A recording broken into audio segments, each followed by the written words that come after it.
Prophet Marshall Occurrence. So, this video is going to be representing the new chapter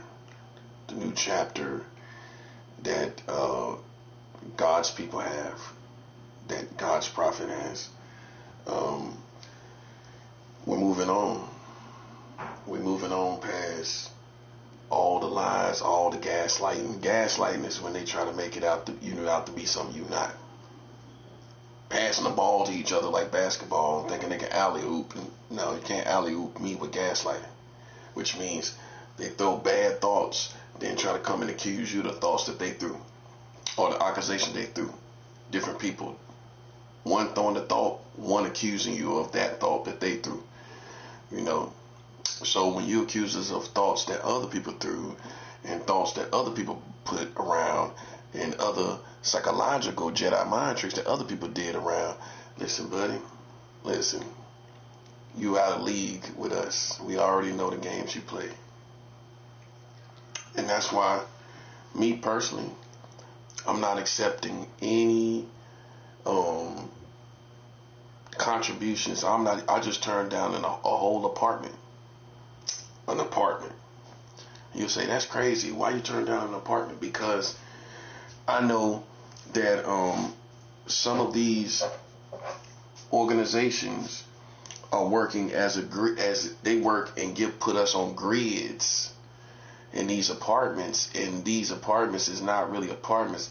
They're detention centers. They're detention centers that they use as grids to put us under surveillance and play more psychological games. I've been through 3 of them in one organization called HASA. And so we made them the enemy, the staff, the clients, everything. Well, listen, we in the real world. What, you thought we was in the program? You thought the globe was in the program? The globe in the program? I'm not in the program, buddy. I'm a wild dog, buddy. I'm not in no program. You play with a wild dog, which means when you play with a wild dog, I don't have no masters. First of all, I have no American masters. And I definitely don't play by the rules and acknowledge the rules that you play by. So when you play with me, guess what I do? I take it instantaneously into the streets. Something you didn't anticipate. Yeah, you thought, what? I'm a part of a program? Do I look like I'm part of a program? Do I sound like I'm part of a program? See, that's how I put it, dinky Americans are. See, what you didn't know is I came to New York with the full agenda to finish what I started. I came here from the very beginning to finish what I started. And it's going very well, as you can see. And now that I know you're the enemy for sure, HASA, whatever they call HASA, whatever that really is, that organization is the enemy for sure. So they gave me an apartment, right? Because it's a housing program. This is what this is. It's a housing program. I just been intaked to another community, and I turned down the apartment as a result because it was the timing. Let me explain to the listeners. I received an apartment the first time through this group called HASA. That's an abbreviation, HASA, HASA, right? So it's basically it's a gang stalking community. It's with the Freemasons and the secret societies and the Americans. They comply with all of that, right? So from the first apartment that I received in 2021, May 7th, right? It was a apartment that they put me in on purpose, and they put me on a grid. The whole neighborhood, the merchants and everything was in my politics. I eventually found that out as a military person. I see, I'm military without being enlisted into the military. You don't let nobody tell you you're not military. If you're militant minded, you're military. Okay, so I eventually figured out that they were They put me in that situation on purpose. That's the first apartment. I left that apartment to go marry a woman, right? It didn't work out. I came back to New York, went through the same program. They put me through another emergency housing. This time they put me through emergency housing. The last time I was in the Y, so I didn't go through this emergency housing. I just went through the Y and got the made up, the setup apartment. That was a setup. This is the same program, HASA, in New York City. So when I came back to New York the second time, they put me in what they call emergency housing, which is the equivalent of like a shelter or a halfway house, which you would call a halfway house, right? The first one was in Jamaica, Queens, which was gang stalking. They had a military person that led it, which was doing psychological operations, little mini psychological operations within the building. That was the second one. This is the third one where I'm at right now. This is the third facility that is definitely gang stalking and psychological warfare and guerrilla warfare with the whole community on a grid against you. When I say a grid, that means they gridded it out as an enemy. This whole community is a grid enemy, basically. A grid enemy where the merchants, the grocery stores, everything is an enemy. So that's what it is. You know what I'm saying? So with that being said, all these games took place in this building to the point where I had to call the police 2 times, right? Because they once we started winning and there was a war over in Iran, right? They sent someone next to me to gang stalk me and throw stuff all around and do crazy stuff, right? And I knew what it was. Okay, so I had to call the police on this person like twice. Okay, so I moved in a different room. Meanwhile, I was already working on getting an apartment through another program. So that went good. I put all my documents up. I got an interview tomorrow. Everything's going good. Now, this HASA program, they give you an apartment. The first time I got an apartment, it was within 2 to 3 months. This time I've been here for 9 months. Explain that. Because I became more of a threat to the Americans, and so they put me under surveillance and kept me here for 9 months on purpose. Okay, so this is how I know the whole neighborhood is in psychological and guerrilla warfare. I want you to look up the subject of guerrilla warfare, right? Okay, so usually they give you an apartment within 2 to 3 months. That's the first time I got an apartment when I was at the Y in Jamaica in 2 or 3 months, just like that. This time it took 3 times as much time, and it wasn't a lot of difference in years from the first apartment to the second apartment. They kept me here on purpose. They kept me here on purpose to play psychological warfare games, right? To try to entrap me and accuse me of being a pedophile to the community. Okay, yeah. So that's all, and they couldn't get that on me. They still don't got it on me, right? They don't got nothing on me.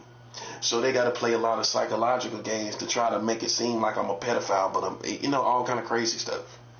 All right. That's based on bad politics from my brother, who was jealous of me because his wife was attracted to me.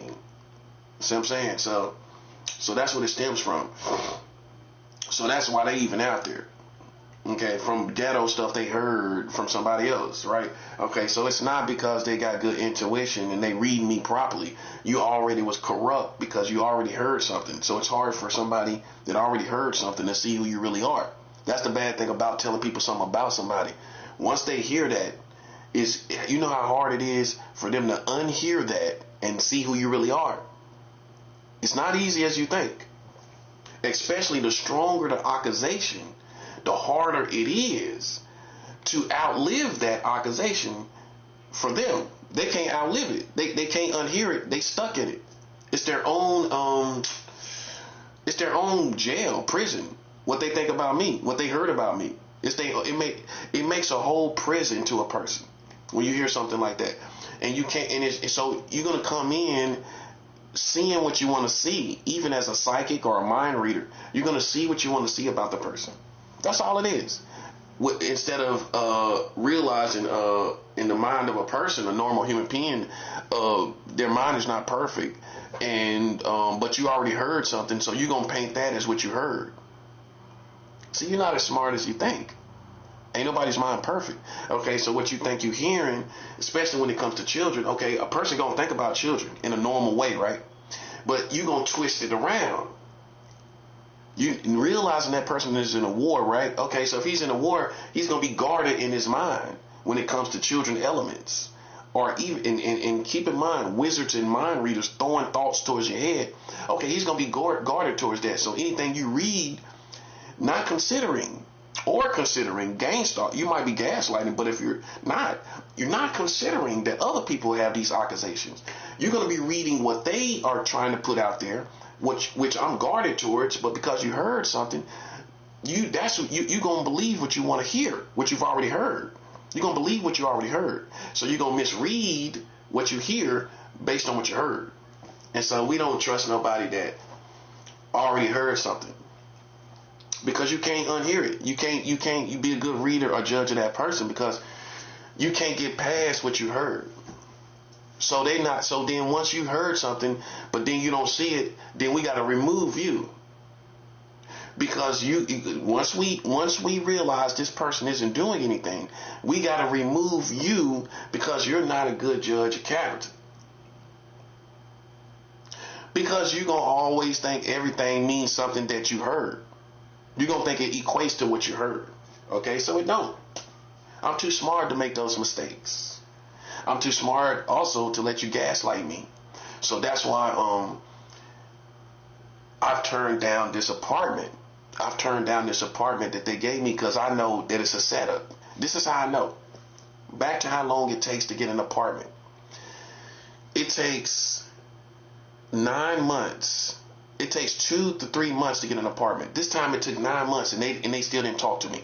The lady told me in December that I signed paperwork in December for the apartment, right? She told me initially when I did the paperwork that the apartment would come through before March. I said around March. She said, oh no. She gestured like, oh no, it won't take that long. Like something to that effect. Don't you know they ain't even talked to me? Don't you know they ain't come to me and assured me and let me know nothing? Like, besides what she told me, like, okay, now it's March and now I'm gonna check back with you and let you know what's going on. Nothing until I went and applied to another housing. Now today, all of a sudden, the same day I confirm new housing, they call out the blue. Do you think that's a coincidence? It's not. Listen, buddy, you ain't dealing with an amateur. I finally, because I'm the man I am, I'm gonna step out and take initiative to find other houses. I guess because see, what people do and how they sleep on me and my style is, I stay so low for a long time. You see me pop up and do something, and it's like boom. You didn't think I had that initiative because you see me moving around a certain way. Because I dig in and I get in the trenches, right? So then you thought maybe I didn't have the backbone or the initiative to do something else. You thought I was gonna be lazy and not apply myself to something else. I'm a resourceful person, so I found somewhere else based on me being a resourceful person, right? And God leading me, and so the same day I found new housing. Remind you, these people are gang stalkers. This housing is gang stalkers. They comply with Freemasons or secret societies, and I already confirmed that. I already know that for sure. So why would I receive housing from them? Why would I trust them again? It could be good, but why would I trust them again? It could be good, but why would I even trust you?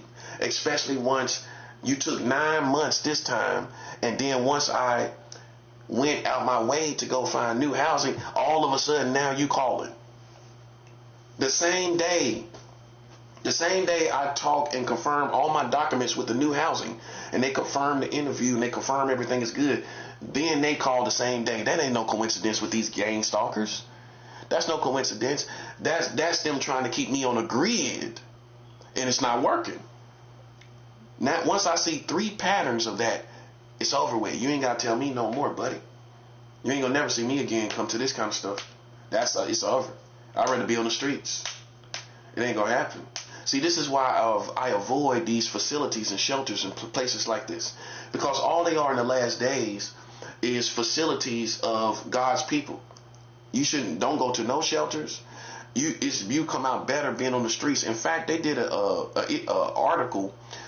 There was an article that says it's better mental health to be on the streets than in a shelter, because you can read between the lines and see that it's a hazardous environment, that it's not good, whether it's staff or the clients. It's no good. I left the shelter system when I heard about somebody getting killed and murdered in the shelter that I was at. Once that happened, I ain't been in the shelter system seriously in 10 years. 2016, that was the last time I went to the shelter system seriously, wholeheartedly. I never go to the shelter system wholeheartedly anymore, because it's nothing but a psychological gang stalking grid for Freemasons and secret societies and Americans. That's all they doing is using the shelter system, if you don't know. That's why everybody on the streets. Why do you think people rather be on the streets instead of receiving 3 hot meals a day? Think about it. You could muster up all your strength and get on a train and go to a shelter.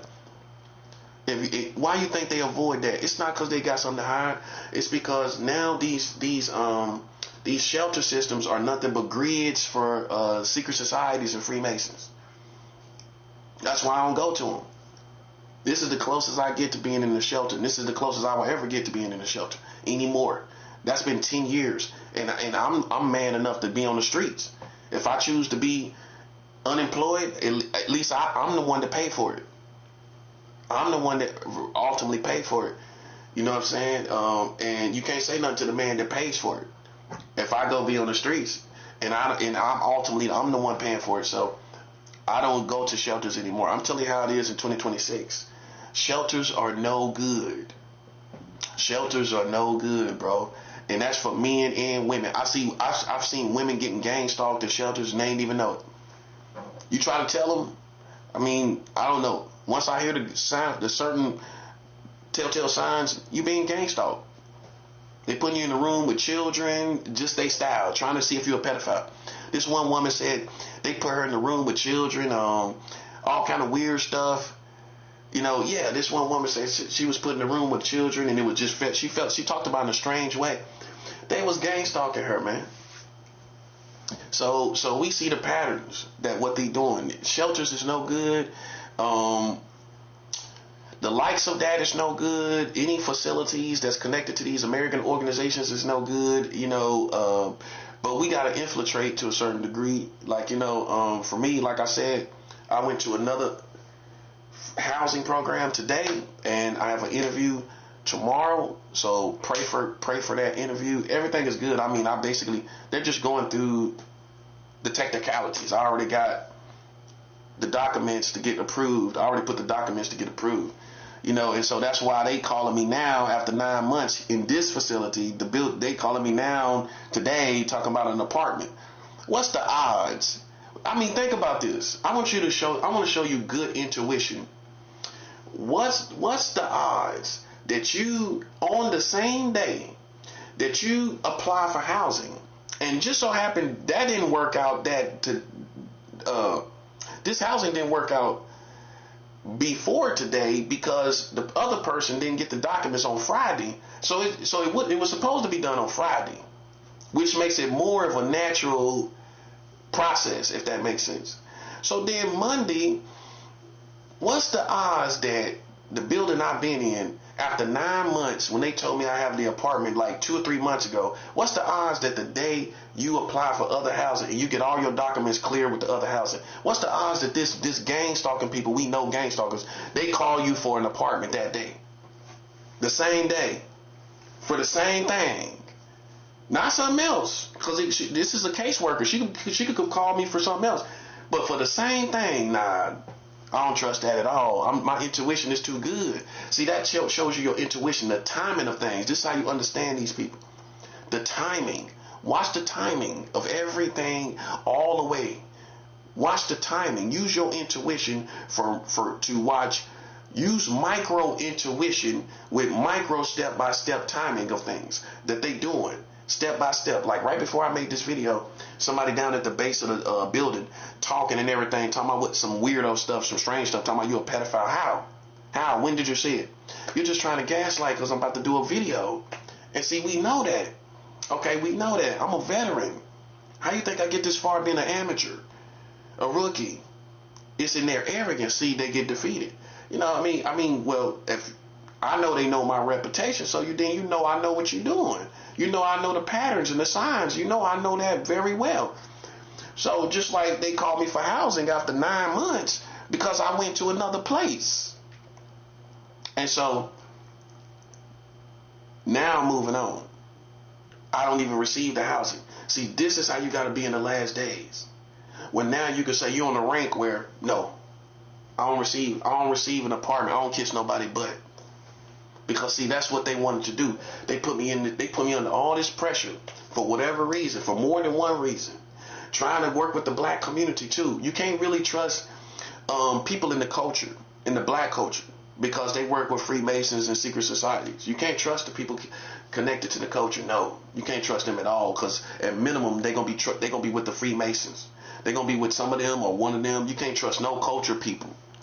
You know, I don't trust no celebrities, no culture people, no people all in the culture, all that music stuff, all that culture stuff, all that in vogue culture stuff. Nah, any of them type of people, I don't trust them. And that's how I survive.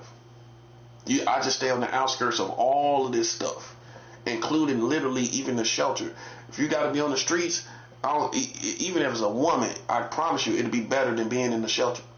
Because all they're going to do is play psychological games and surround you with psychological games. The whole neighborhood, everything, and the facility you in, and the neighborhood. So then why would I receive housing from them again? When I knew the first time what you did. And I realized after that, the same patterns are happening, even though you know I won. It's not that you bowing down and realizing and you realize you should stop at this point. You don't think you should stop at this point. Okay, so then why would I receive housing from you? Why would I receive housing from you? See, that's how tough you gotta be. This is my testimony today. Even if it's housing, I don't care if it's a house, a place to live. When people think you crazy, you turn it down because you know they playing games. They're going to put you in another building with people that they want to entice you with, whether it might be gay, lesbian, or whatever. They love to do that. So all they're going to do is put you in a building with a whole bunch of people that they want to see you slip up with, where they want you to lose your religion with. They're going to put you around people in a neighborhood where they can accuse you of being a pedophile. I know that. So why would I receive housing from you? See, I switched up at the last, just when you didn't expect it. Just when you thought it was all good and you thought I was kissing your butt as a Hasa community, you see I'm not. I'm not begging for no. Now, that's the punchline. I turned down the whole reason why I was here. You know why? Because I've done so good. I don't need it. I got options. If I wasn't this far along and it wasn't almost World War III, then I might say, I kind of need it. I don't need it. So now I'm kind of, I'm more choosy. I'm more selective, because I'm so good now in this situation. As far as time and all this stuff that has happened, I'm ahead of schedule. I don't really need it. So now, because I don't really need the time to work my spiritual military operations, I'm more selective now. I'm more selective. So that's why I just moved on. I turned down an apartment today, and that's a first for me. That's a first. But I had to do that because once I know you playing games and then you try to put pressure on me and then you try to give me relief, I know what kind of game you playing. You playing a game where you trying to take credit for who I am and you can't.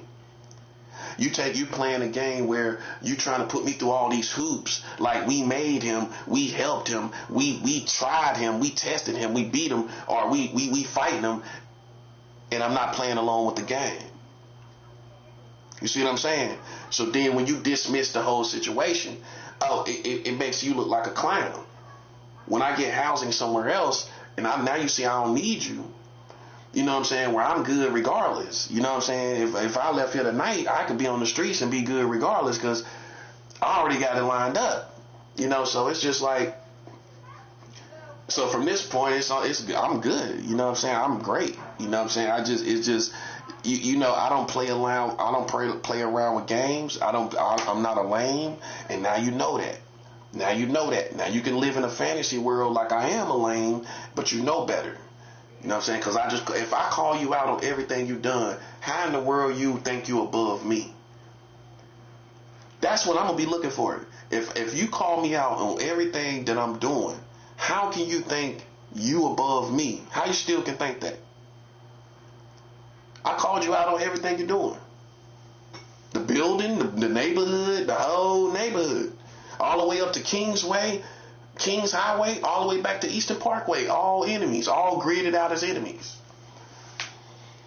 And I beat it. It didn't beat my soul. My soul is still resilient. Resilient enough to choose another option and turn and reject your option. So that's the punchline. Why you thought I was here the whole time, even from Jamaica with the other facility, you think I'm begging for housing. In the end, I rejected your offer. Because once I seen what you was doing in the last facility, in this facility, listen, you don't got to spell it out to me. This ain't nothing but people that think you're going to bow down to them and you're going to kiss their butt and you know, and they made you. And I was like this, obviously, before you met me. Well, why you in the situation you in now? Because I was already like this. I didn't have to get ready. See, if you're already ready, you don't got to get ready. That's what they say in the streets. So I was already ready, buddy. So when you try to go to war with me, I won. Because I was already ready. See, you trying to get ready. And it's too late. you trying to get ready and it's already too late. Okay, so like I said, man, I'm moving on. You know what I'm saying? I already told my caseworker, I told her like she ain't even respond after that. I told her I'm going to be here like 2 or 3 more weeks. Even if I'm not, I'm still already got the interviews, a phone interview. I can make my way to where I need to go from here. You know what I'm saying? It don't matter from this point. I told people, you can't play me, bro. I don't get played. That's one thing about me. I don't get played. And I don't care if you black. I don't care where you come from. You won't play me. I promise you that. I will always be afloat. I will always be interesting to people. I will always look like the winner. I will always look like I'm striving and I'm overcoming everything that you're trying to do because the Holy Ghost is in me. The Holy Ghost is inside of me. We at war and you being a punk about it. You know what I'm saying? I ain't trying to show love about it. And that's it. That's all. You know, I come to the conclusion that, you know, we at war. Why am I going to try to show love? Now, your definition of war might be different from mine. I'm talking about a real war, no different than Iran in America. I'm talking about like that. Now, maybe you ain't in that situation, but I am. Okay, so then I ain't going to try to show no love, per se, in that kind of situation. And God ain't holding me to do that. God is not holding me to do that. So, you know, it's just time now to move on, you know, and I'm doing that. And that's just my testimony. That's why I took time to tell you, because that's my testimony today. You know what I'm saying? Once these people played with me and they thought they was just going to put me on another grid again and put me in this little apartment where they could play the same games again with the police again. Oh, they using Freemason police, if you don't know. They using all levels of society and all people. Police, doctors, the hospital, all of that stuff. See, that's how far it goes. That's why we have to attack spiritually nationwide. You know what I'm saying? When you start realizing it's doctors, lawyers, probably lawyers, You realize it's everybody. It's shelters and the black people and everything. Black people too. Hey man, listen. Say no more, buddy. Show no more. I'm saying show no more, buddy. Listen. Show no more. You don't gotta show no more. Guess what I'm gonna do? It's gonna listen. I'm going to attack spiritually, collectively. I'm gonna attack them collectively, spiritually. If I see doctors, I see hospitals, I see all of that. What you think I'm gonna do? I'm attacking collectively. That's what I'm doing. I'm attacking them as a community. Like if they attack you as a community, as a spiritual warrior, you have spiritual legal right to attack them as a community. That's what I'm trying to show you. And people will come back and tell you, oh, well, it wasn't all of us. No, but it was a community. It was a community though, wasn't it? That's all it has to be. That's all it has to be for us to attack you collectively as a community. That's all it has to be. A significant number of people that is gang stalking us, and then so once this is a significant number, we attack the whole collective community. We ain't waiting for everybody. Would you wait for everybody to attack you? Would you wait for every single American to attack you before you decide to attack them collectively by spiritual means? Would you wait for every single solitary American to attack you before you feel the need to attack them collectively as a collective community? No, you're not. You ain't gonna wait. What you're gonna wait for, if you are wise, you're going to wait for a significant number of people that you see all out here. Once you see that all out here significant number, you're gonna attack the collective community of America. That's what you're gonna do. That's all you're gonna do, bro. So that's all that's going on. You know what I'm saying? Once I made my mind up to move on, that's what I do, bro. That's how you know I'm a real man. Once I stick to my guns, no matter what the cost is. Once I move on and I shake the dust off of my feet from a place, from a people, from a community or organization, it's over. They're unprofessional. This whole building, all this stuff is unprofessional. That's another reason. They had me side by side with somebody that I called the police on 2 times. And I had to remove myself into this room I'm in now. Otherwise, I would still be up there with somebody I already called the police on 2 times, which is dangerous for me. It's not professional. You know, somebody called the police on somebody 2 times. Why is he still next door to this person? Because you want me to be. Because you want something to happen. See, that's how smart I am. You want something to happen. So what you gonna do? Try to sit there and no, because you already know the person that's gang stalking you next door, in my case, is a gang stalker. So why am I gonna stay there and this person is intentionally trying to do stuff? Which means it's more likely to happen. Something more likely is to happen if somebody's trying to do something on purpose. I can see if it was a troublesome person, you can kind of even talk to them a little bit. But a person that's doing stuff on purpose, they gonna stay on what they doing until something happen. And then you don't move this person, then what you think I'm gonna do? I'm gonna remove myself and begin and realize Haza sent that person up there. I'm not gonna say no particular staff member. I don't know who it is, but I know Haza put that person up there, and that's facts. This organization put somebody next to me because we was winning and the wars was escalating in World War III with Iran and all this stuff going on.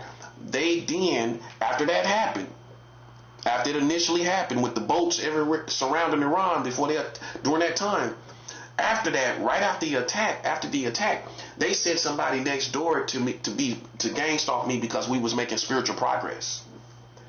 See, the escalation of wars is spiritual progress for God's people. Because ultimately it's going to come on the Americans. All this stuff. So when they see that we making progress with escalation, okay, then they going to come in and put a gang stalker next door. So I had to call the police on this person twice. That's how you know it's for sure. Wasn't nothing but a gang stalker. So then I ultimately removed myself because I know it was intentional. See, when you know it's intentional, you just remove yourself. You don't got nothing to prove because you ain't going to prove it. You ain't going to prove it. If this person is gang stalking you on purpose, what you going to prove? And let's say this collectively also. if they gang stalking you as a group of people, why fight them over and over again? They're gang stalkers. You're not gonna prove anything to these people. I mean, I have, but they ain't gonna stop. They gonna keep doing what they doing. They gonna be stuck on what they stuck on, and they gonna try to pull you into problems and fights and conflicts and everything. So then you have to learn to go to higher politics, things to stop this stuff. Higher politics to stop this stuff. That's why we going into escalation. Escalation on the whole community is gonna stop this stuff. It's gonna stop the gang stalkers, because once they're preoccupied with real life like they need to be right now, once they're preoccupied with real life again, I guarantee you they ain't gonna be worried about us when they worried about where their next meal gonna come from, where their next cup of water gonna come from, where their next job gonna come from, where their next tank of gas gonna come from. When they worried about their next tank of gas gonna come from, then I guarantee you, listen, buddy, I guarantee you when they worried about where their next gas gonna come from, they ain't gonna be playing around you. You're gonna be worried about where their next tank of gas coming from. See what I'm saying? That's why you can see I ain't talking to just bums. I'm talking to the whole community. I don't acknowledge these people, these poor people. And see, another thing is these poor people will gang stalk you too. You can't even have compassion like you used to. Man, they using homeless people gang stalking us and everything. How you gonna have compassion on these homeless people that's gang stalking you? Do you realize that? Maybe you haven't opened your eyes totally. Man, they using homeless people to gang stalk homeless witchcraft people, bums, every level of life. They gang stalking us with every level of life. Low class, middle class, and high class. High class is spending the money sitting back like they gambling on our lives. Gambling if you live from year to year. Just like a basketball game. Some people, and with basketball, some people gamble for the end of the whole game. Some people gamble quarter by quarter. First quarter, who gonna be winning? Okay, if we winning, then I bet on the first quarter. I can skip the second quarter and bet on the third quarter, and not even bet on the fourth quarter, and take away my money right there. See, it's some people who gamble like that. That's a whole nother level, a whole nother sophistication, where you got people that gamble on quarters, the first quarter, the second quarter, the third quarter. Okay, I might just gamble on the third quarter, just for fun. You know what I'm saying? And especially if it's a tight game, I might just gamble to see who comes out with the highest score at the end of this quarter. That's a game in itself. Who's coming out with the highest numbers at the end of this third quarter? That's a game in itself for gamblers. Okay, so for us that's being gang stalked, they're gang stalking month by month. If you make it month by month, or if you make it year by year, especially year by year. Looking at the year, people gambling, the high class people they part of the gang stalking community. They gambling with other people to see if you make it. Oh, I know I'm right. I can feel it. I can feel this, buddy. And that's why they're so enthusiastic and zealous. These little bastards on the other side. That's why they so enthusiastic, because all the stuff that's going on behind it that you don't realize. All the hustling and gambling over your life. Gambling whether you make it or not. That's what black people gonna do. They gamble on everything. You think they ain't gambling over somebody like me that's high ranking and seeing if I'm gonna make it from day to day and year to year? Of course. Of course they doing that, but that's their curse. That's why everything is cursing. Everything they get money for off of me is a curse. I don't care. Like if you a gang stalker getting paid to do it, you getting cursed. That money's gonna curse you, and the people that's giving you that money gonna be cursed. That's why it's happening. I went all the way through the matrix of all this situation, and some people stay simple-minded. Some people sit up and cry about what the gang stalkers are doing. I'm telling you what they're doing. See, when you realize what all they doing, I just dig in and fight. You know what I'm saying? Like some people cry and they're depressed because you don't understand. I understand definitely. I definitely understand. It's evil. It's good versus evil. It's people that hate you because you win. It's ratchet American community. It's ignorance that white people don't know about, that black people project and express. Clout chasing, trying to be famous off of your name. If you high ranking, that's what's gonna happen. They trying to be famous off of you. Okay, so then you're going to come up and try to sucker punch this person with psychological witchcraft, and you think you're going to take this whole person's credibility, or you're going to take their crown, and you can't. You can't take my crown at the base of a floor and talking about whatever you talking about. You see how pathetic that looks? You see how immature that is? So, that's basically what it is in a nutshell. That's going on right now in America. So, with that being said, we're asking for escalation. We're asking God to judge these people. That's the judgment is biblical. Okay, so we're asking God to judge these people according to their works, and we're asking God for escalation. We can use all these wars to escalate this situation to where America pays here, and therefore these people here pay here in America. Okay, as these things escalate. And that's the best route to go. It's because you ain't going to be able to fight every last one of them. You ain't going to be able to pay every last one of them back. So then what you going to do? You can't pay them all back. You can't get it. You can't go to every one of the last in one of their houses. All the people that gang stalked you on the Greyhound on the bus line. Everybody that gang stalked you going cross country. Everybody that gang stalked you going to another town. They gang stalk on the Greyhound and everything, buddy. That's how bad it is. I'm telling you how bad it is. They gang stalking on the Greyhound, everything. I've been through it.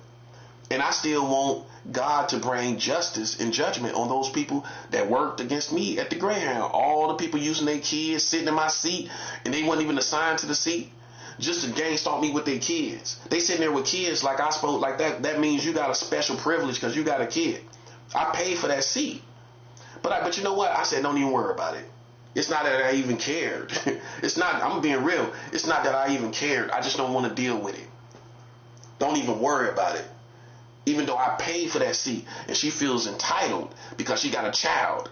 So people feel entitled because they got children. Because you got a child, you feel entitled. We all got children. I got a son myself. I've never walked around entitled when it comes to my child per se. Getting me through this, getting me through that, or I can walk around like I want to. These people act entitled. They act entitled to things literally that's yours because they got children. Once I seen that, listen, man, I want God to bring judgment on this whole community. You got people that sit in your seat and they gang stalkers at Greyhounds more than one time now. I've seen it more than one time. You don't think that's gang stalkers? Of course, they know that ain't their seat. What's the odds they sitting in your seat? And you already know they're using children to gang stalk you. What's the odds they sitting in your seat, bro? And that's all I'm saying. So I want God to bring judgment on all the people that gang stalk me cross country. That's why it ain't even started. Because I got a lot of unfinished business to do. I got a lot of unfinished business. And that's what it is, man. That's what it is, bro. Like, I got to get all those people. So how I'm going to get them? Just for a perfect example, people at the Greyhound, no people went this way, that way, through these different little cities and little towns and that way.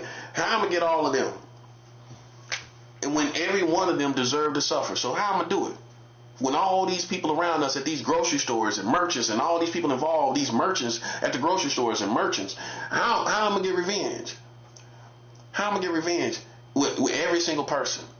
We have to shut down the systems of America. That's what's going to get them all. That's why you have to come to terms with it as the highest ranking of spiritual warrior. Every warrior is not made equal. It's not created. It's not made equal. God gives you the option to be the highest ranking, but some people don't choose it. Okay, so we can't listen to low ranked spiritual warriors.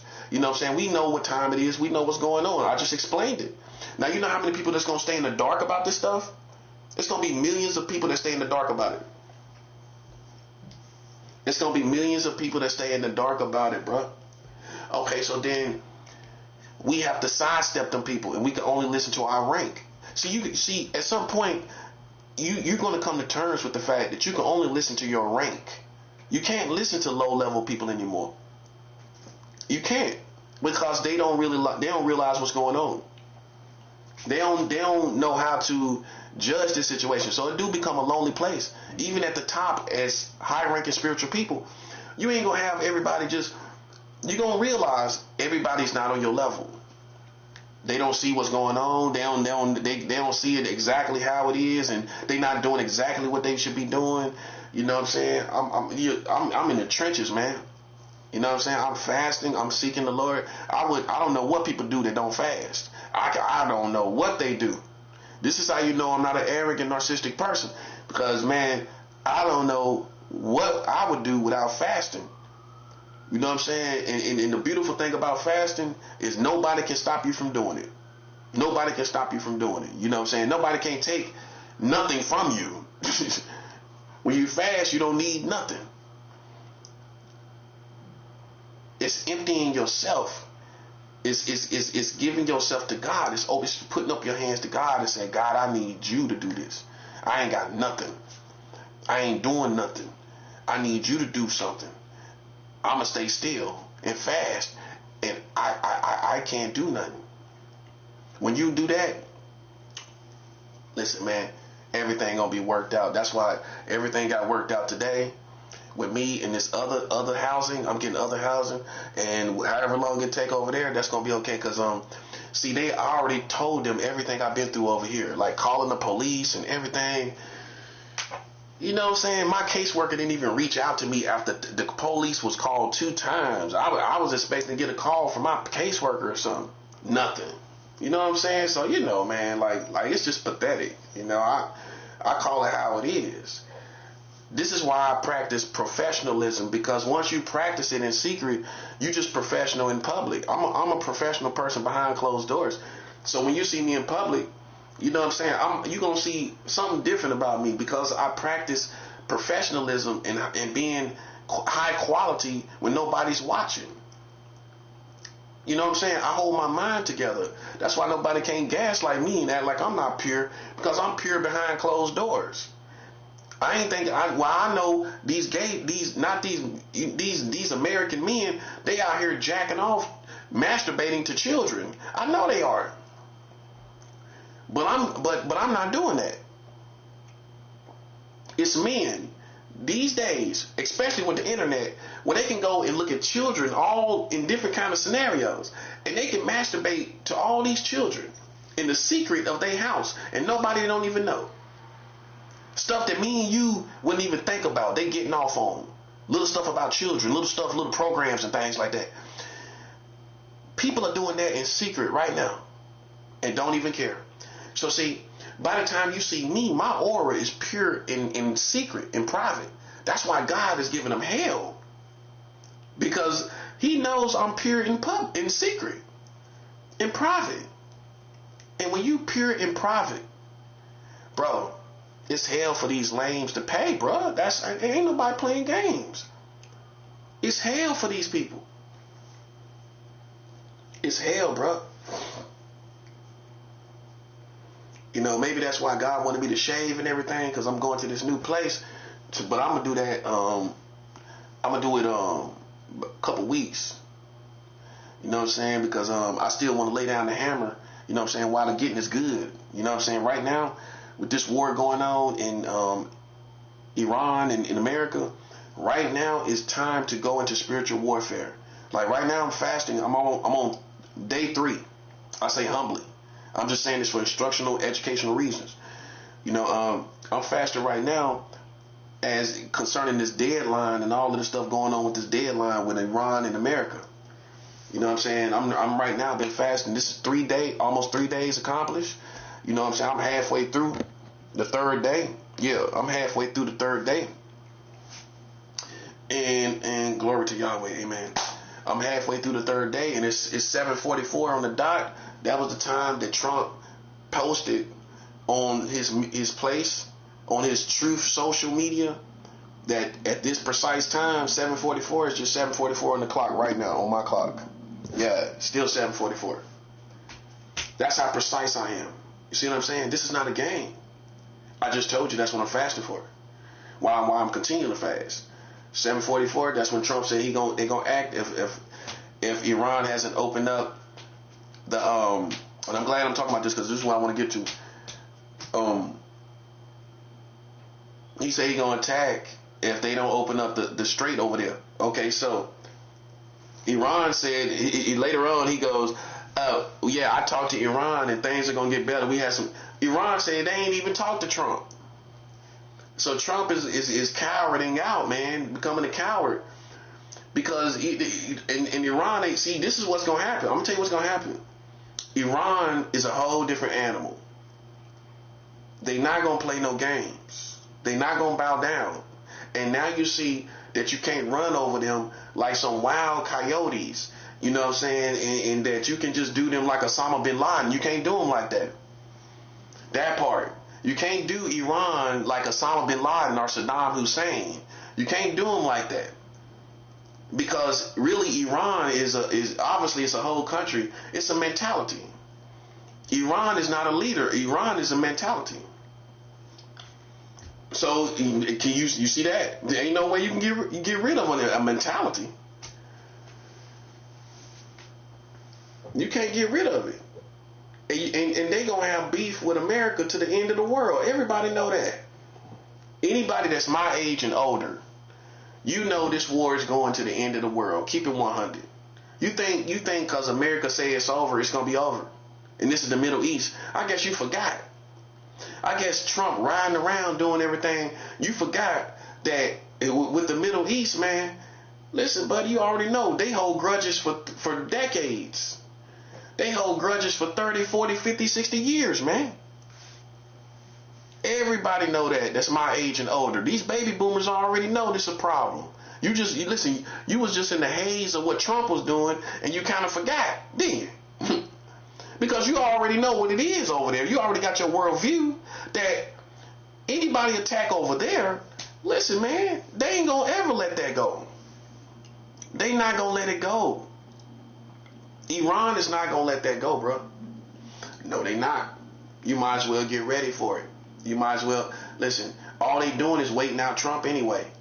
I'm gonna tell you, for the best strategists, war strategists, they practicing patience. Because if Trump just bombing everybody, okay, who's gonna be stupid enough to just jump out there and put your men out there and do this against America and that against America? You're gonna have patience. But see how it gets tricky is America's attacking everybody. Okay, so then I mean you it's a tricky situation. It's a catch-22. Okay, can I be patient? Can I really practice patience where I don't attack until Trump is gone, or am I forced to attack? And it looks like they forced to attack. Iran is forced to attack. They ain't gonna stop because ultimately you still oppose Iran, and that's all it is to it. You still oppose these people. See, that's what they're gonna come to the conclusion of. Besides this waterway, you still oppose Iran. You want things to go your way. You know, Israel is still gonna be doing underhanded stuff. Israel already talked about attacking a new leader. It's not gonna stop. You got to remember you got to think about also with America. You got to also think about the mentality of Israel. Israel is all for this war against Iran, and they're already talking about attacking the leader, the new leader. They already talking about attacking him for he ain't even done nothing. See, once you say something like that, man, listen, man, it's on forever, bro. It's on. That's all it is to it. It's on and it's on and it's on. It's on to the break of dawn. It's on to the break of dawn, buddy. It's on to the break of dawn. That's how it is. You know what I'm saying? Trump tried to play tough, but with Iran, he realized it's a whole different ball game because they gonna hit you with that oil. That oil is the main problem. It's that oil and that waterway. See, it's more than one way to fight war, man. That's what people learning. They practicing the art of war. Iran is fighting the art of war. Because I ain't got to blow up nothing. You know what I'm going to do? I'm going to stop you from coming through these waters. It's going to throw everything off. I'm going to charge $200 a barrel for oil. That's going to throw everything off too. See, that's how you learn how to fight the art of war, bro. The art of war is real, and Iran is using it and fighting it. That's why they fighting with it. That's why Trump is bowing down, talking about, yeah, we talked to them and everything. Now he lying. Look at that coward. Iran say they didn't talk to him. That's the bottom line. So then what is it? What's true and what's not true? Iran saying they ain't talked to him. You know how Trump is already. What you think happened? He trying to gaslight. he that weak gaslighting when he think him saying that gonna soften Iran up to make them comply to what he want them to do. He think him saying, yeah, the things are going good, we talking, that's gonna affect the psychology of Iran, where they gonna be willing to talk. So if I say that, then you gonna kind of, you might, if you low in psychology, you might just kind of loosen up, you know what I'm saying, a little bit, because they said we were already talking. Like it's almost like you're now more open to it. But Iran already said, listen, we ain't having no talks, and it ain't gonna happen. We're not gonna have any talks. And they gonna get right back on what they getting on, because see, Israel already attacked since that happened. From my understanding, this ain't gonna stop, bro. This is the Middle East. This isn't Gaza. This isn't Gaza. This isn't Venezuela. So in the haze of all these different wars, you can lose track of what the nature of Iran. Iran is my friend. I'm with Iran. I've been with, you can check my Facebook. I've been with Iran before this even happened, where I'm posting stuff for Iran. I'm interested in their culture. I'm interested in their people. You know, I already extended alliance with them before this stuff happened. You can go check my Facebook and see the dates. I've already been connected to Iran, before this stuff happened. Okay, and I'm just sitting back, man, because ultimately, man, when you're for a country, you're for the whole community. So I'm not just for the government of Iran. I'm for the whole people. And see, they started to change right before this happened. See, that only people that is connected to Iran knows this. Iran started to change before this happened, man. They started putting up artifacts of Jesus in Iran. They started putting up artifacts of Jesus like 3 months ago. About 3 months ago. They started putting up artifacts of Jesus in Iran. These are people who serve Islam. They in Islam. They started to change. I was fasting for Iran, praying for Iran. And they started incorporating Jesus into their community. This is what people don't know. These ignorant Americans don't know. They started to incorporate Jesus Christ into their community, man. Go check it out. You can go Google it. Jesus Christ artifacts in Iran. And you're going to find, just like I said, some dates about 2 or 3 months ago. That's a big step for Muslims. That's a huge step. And that's how we looked at it when it happened. See, so I was a part of a culture of seeing those type of things before y'all even knew what was going on. Before this stuff started happening, and before you paid attention to Iran, I was already focused on them good things, positive things, and so that's my position, so Iran is not going to let it go, because I see it as this, man. I mean, with the American mentality, they made it clear that even with new leadership, they're not going to allow them to build a nuclear bomb. So even though I got new leadership, you telling me we can't still build a nuclear bomb, but all these other people can have it? You can have it. Other people can have it. So what we got to do to have it? That's my conversation. If I was the leader of Iran, I would say, what? That part, bro. That part. No, not that I can't have it, sucker. Listen, what do I got to do as Iran to have it like you?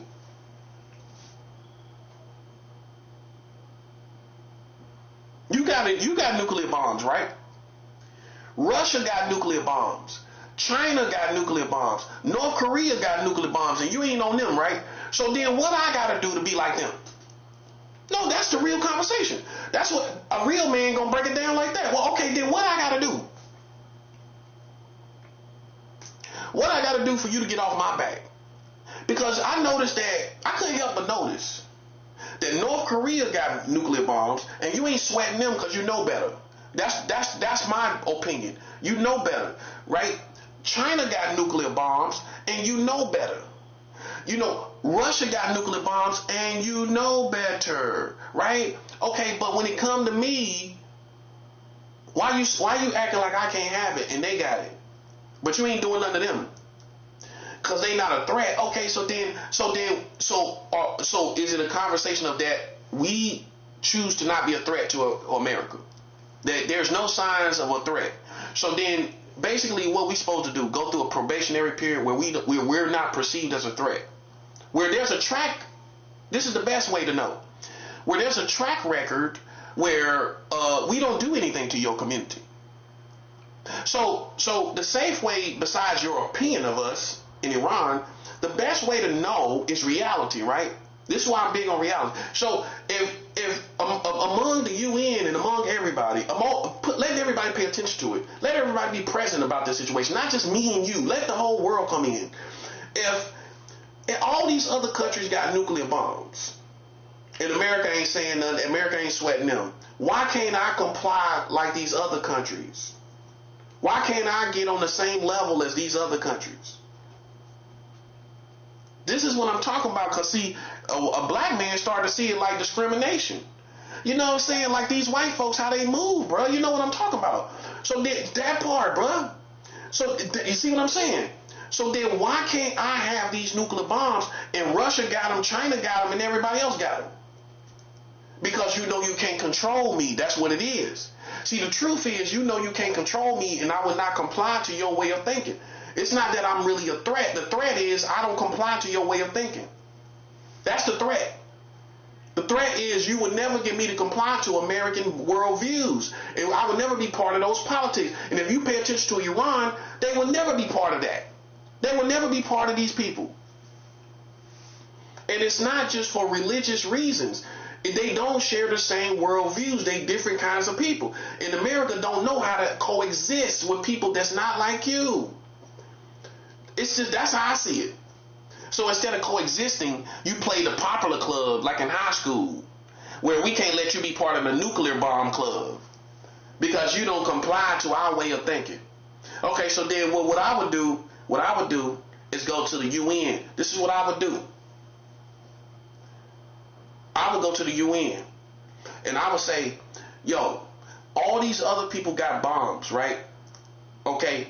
They don't really like America. Let's keep it 100. They don't really comply with everything with America too. They ain't really doing everything with America too, right? North Korea ain't really complying really with America like that. Not really. China ain't really doing it. Russia ain't really doing it. Okay, so they'll say, okay, we the biggest terrorist state, right? Okay, so if you put a condition where we get rid of all the terrorist states or whatever, where we don't have no alliance with terrorists, we don't show no signs of being aligned with terrorists for X amount of time, then we would have the right to make nuclear bombs like everybody because we cleared out all the terrorists. Iran would have something to comply to. They ain't giving them nothing to comply to. Like, it's just, no, it's impossible. Nothing is impossible with human beings. Even the people that you trust with the nuclear bombs, you listen, you don't know what's possible. They might blow you up, the people you trust with the bombs. So what I'm looking at is this. Why can't human beings comply to something to get nuclear bombs in Iran? Give them something, give them a condition. You making it like it's an impossibility indefinitely. How's it an impossibility indefinitely? You see what I'm saying? What caught my attention is when they changed leadership and they still said they can't have no nuclear bombs. So now you just, it don't matter if you change leadership or not. You see what I'm saying? See, that's the problem. So no matter how we change leadership, we can't get no nuclear bombs. Now, I don't feel that at all. No. See, Iran needs to fight intellectually. That's all you got to do. Iran also needs to fight intellectually. Yeah, you need to fight intellectually, because I'm gonna show Russia got weapons, China, North Korea. Okay, so then why can't I be like them? So you're telling me, you're insinuating I can't be like them. I can't be like you as Americans. I can't be like China. I can't be like Russia. I can't be like North Korea. Why can't I be like them? Because, we have terrorist state. Okay, that's what it is. Okay, so let's ask a yes or no question here. If we showed signs of completely cleaning out terrorism and having any alliance, that we really, instead of using terrorism as a method, we rather have these nuclear bombs. That's where our heart is. You can see that's where our heart is, right? Okay, so can't we just get a chance to get rid of all these all these terrorist alliances? And even, let's talk outside of the American talks. That the terrorists just decide, okay, we're going to fall back off of Iran. We're going to fall back off of being in alliance with Iran so they can get nuclear bombs.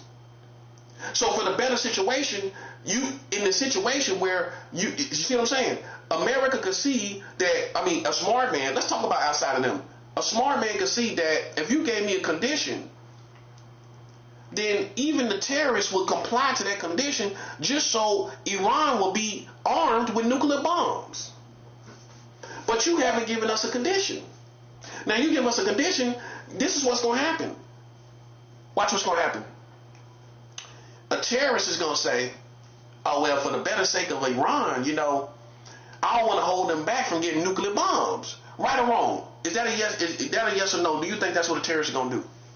You think a terrorist is going to say, well, I just still want to be in alliance with Iran?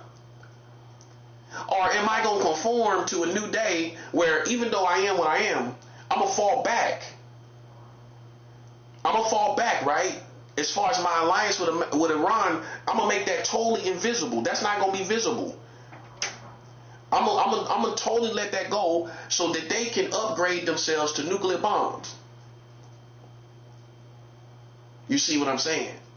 See, this is what Iran should be saying right here. How you know we won't comply? How can you say and speak for us that we won't comply? You can see how bad we want the nuclear bombs. Everybody know that. They've been doing this forever. So you can see how bad they want them, right? Okay, so you don't think they're going to comply to a condition. The condition should be, okay, if you don't find no signs of us having terrorist state, what would be the difference between us and China, Russia, North Korea? What would be the difference? There is no difference. What would be the difference between us and all these other people? If we show signs on the probationary period, even though we don't even like that, but let's just say we comply for the records, for our own credibility. Let's just say we comply for our own credibility, where we go through a probationary period where you don't see no signs of terrorists. You run through us with a fine-tooth comb. You see no signs of terrorism. You see no signs of nothing going on and it's not a terrorist state. It's not considered a terrorist state no more. And you decide, you sign off on that we pass this probationary period where there's no terrorist state signs in this country called Iran. Now, can we proceed past this probationary period and have nuclear bombs like everybody else?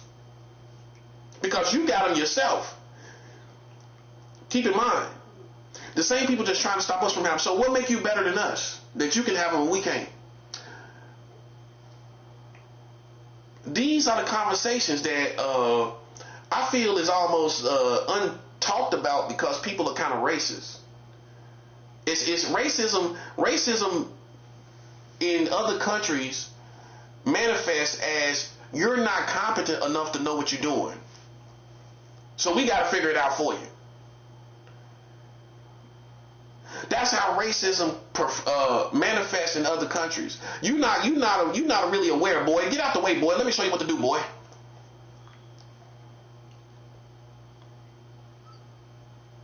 They ain't gonna call you a racial slur. They're gonna just tell you to get out the way. Let us do this. Let us run this. Let us show you. Look how Trump talking. We want to know about this leadership. Like you a boy. Like you an 8 boy. Like you Curious George. Like, oh yeah, get out the way, boy. Get out the way, monkey. You don't know what you're doing. Let me show you what to do with this government, boy. Come on over here, boy. Let me show you what to do with this government. That's what it is. Racism manifests, and it always has, with these Americans, by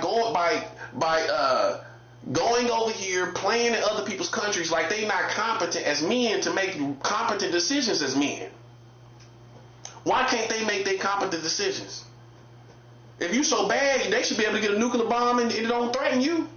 The true test of America being so bad, let them do what they do. And if they want smoke, then you challenge what they want. You challenge the smoke, right? That's how I see it. Why can't grown men run their own country? Why you gotta always go over there, playing around somebody else's country? Who gave you the authority to do it? Who made you feel you had the authority to do it? Truthfully, you only have the authority to run your own country. That's all you're supposed to be running. Because you don't really know those people. You don't know their culture. You don't know what they stand for. So how are you going to go over there and do stuff? Think about what I'm saying. You don't know their value systems. So how are you going to take away stuff?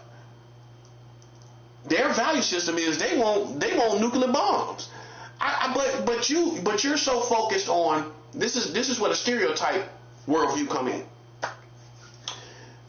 This is good right here.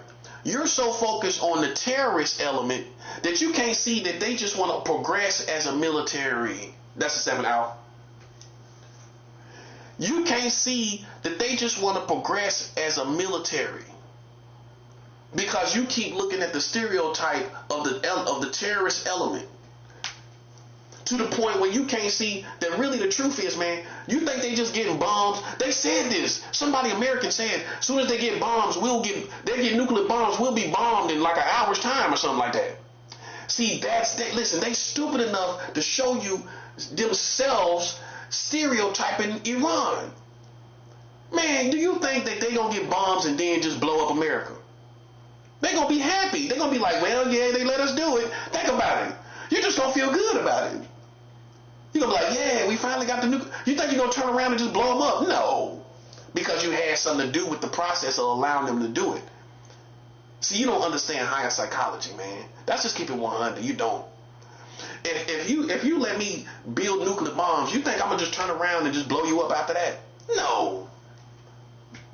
Keep in mind, you got nuclear bombs too, so it's gonna be a war. Even if they do got nuclear bombs, it ain't gonna be like they can totally win just because they got them. And they know that too. They can't just butt naked have nuclear bombs and just win every war because we got nuclear bombs. They know that too. You still gotta strategize. You still got, all that stuff. So with that being said, do you think they gonna just go into war with you as soon as they get nuclear bombs? No, they not. You just assume that's a redneck worldview. That's a redneck worldview that if Iran get bombs, they gonna blow, and they'll be blowing us up in an hour's time.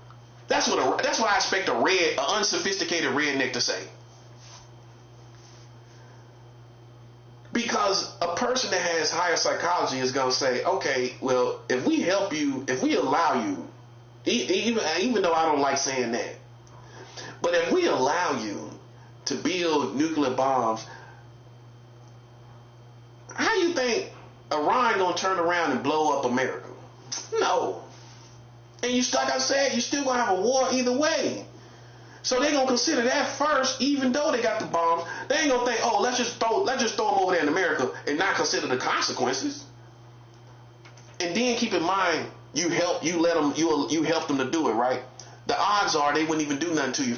You've been so smart, you stupid. You didn't think about they just want to upgrade as a military and have nuclear bombs just like everybody else. In other words, they want the goods of a superpower. Just in the goods of a superpower is nuclear bombs. I hate that. It is what it is. You can't be considered a superpower without nuclear bombs. You can't be.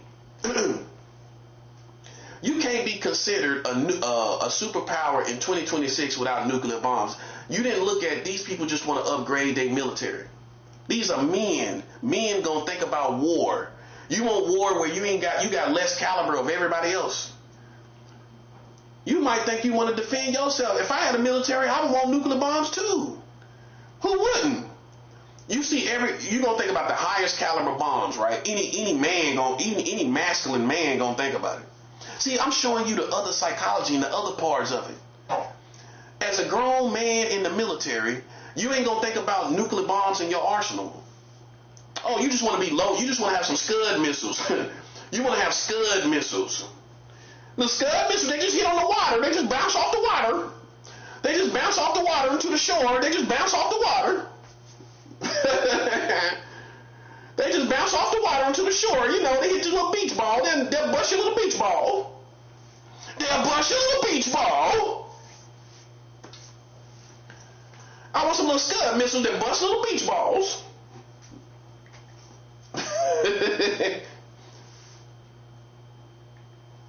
It'll bust your little raft. It'll bust your little raft, your little water raft.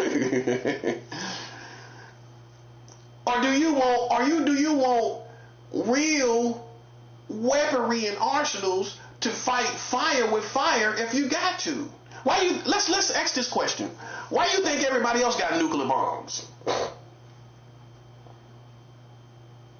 To fight fire with fire, right? That's just common sense. If whatever kind of caliber you got of gun, why am I want a lower caliber? If you got a 40 caliber, right? Why am I want a 25? If everybody, let's just say everybody's armed, right? Everybody got 40 cals, right? Why am I want a 25 and everybody got 40s? Who's gonna say, well, I'm cool with this 25. I'm just cool with the 25 over here. Even though America got a 40 caliber, even though China got a 40 caliber, even though Russia got a 40 caliber, they got 40 calibers, but I'm cool with a 25. I'm cool with a 25. Would you say that? What man gonna look at his gun and say, well, I'm just cool with this 25? But they got 40 cals over here. Who gonna say that? What you gonna be inclined to say, well, if I go to war with any of these people, I want to have the same caliber gun. That's common sense. So why wouldn't it apply to the arsenal of missiles? It's the same concept of caliber of weapons in ammo. It's ammo. It's the same caliber. You want the same caliber ammo, right? That's what they want. They want the same caliber ammo. Ain't that the reasons why Russia got it and China and North Korea got it? Why you think they got it? What you think their main ambition is? To be able to fight fire with fire. To be able to, I would do the same thing. If I had a country, and I notice over here all these other countries that could possibly be a threat to me, but they got these nuclear caliber bombs on the caliber of a nuclear bomb. You think I don't want none? I want to be able to do this. I want to pose the same threat because they gonna look at me as a lower rank. They gonna run like they trying to run over Iran right now. They gonna look at me as a person that's not a threat. So instead of you, I want to stop you from being a threat. And the reason why America wants to stop Iran from being a threat, that's the real reason. You want to stop them from being a threat. I'm going to tell you why. Because they do not, it's not because they're a terrorist community. Iran does not comply and conform to American worldviews. That's what it is. When you first get free, I'm gonna tell you how you get free. You know, you're not here in America. You don't conform to worldviews of the Americans no more. That's when you become an enemy. You know how you become an enemy in America. When you do, why they say we are not a dictatorship, but you are culturally. You are, as far as worldviews, you're a dictatorship. You're a dictatorship when people do not agree with gay and lesbians and gay and lesbian lifestyle. Then you find people practicing dictatorship tactics to try to make you fall in line. Oh, it should be complete freedom. Long as I ain't doing nothing to them, why should I have to agree with it? Long as I ain't putting hands on them, why should I have to agree with being homosexuality and lesbianism? But it's a dictatorship.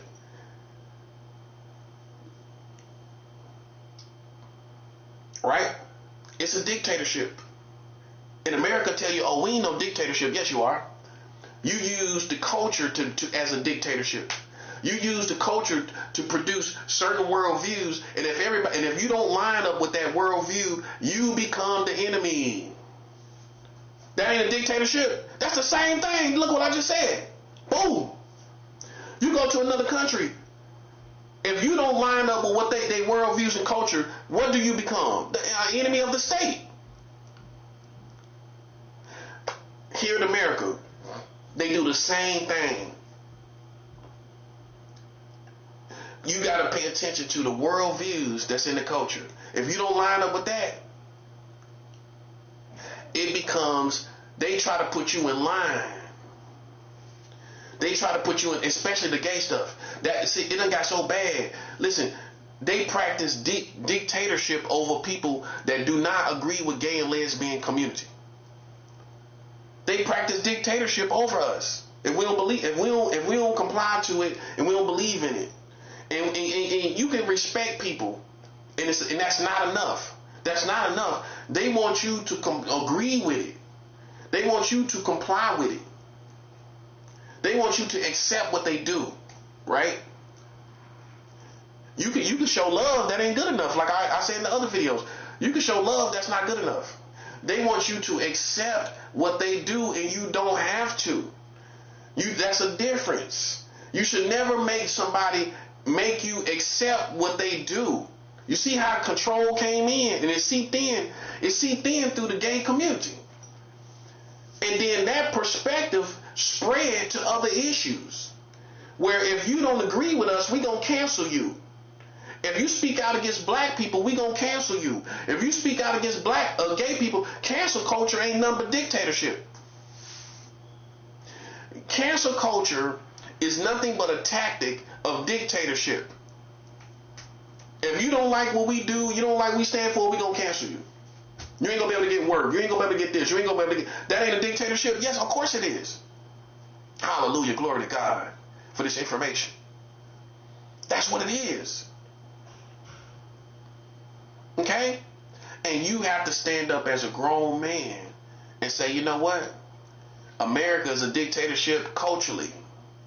Yes, it is. See, they control people through the culture. They control people through these worldviews of the culture. They control you with all this stuff on TV and the movies and the music and the social media. That's how they control you.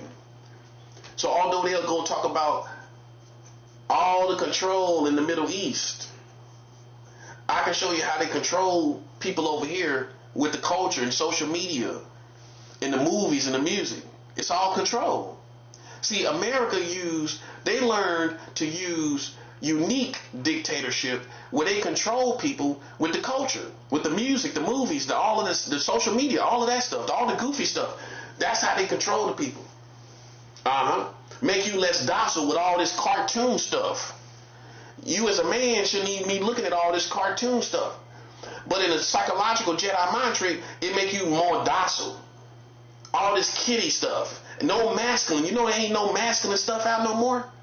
When the last time you seen a masculine movie? A tough guy movie like they used to be? When the last time?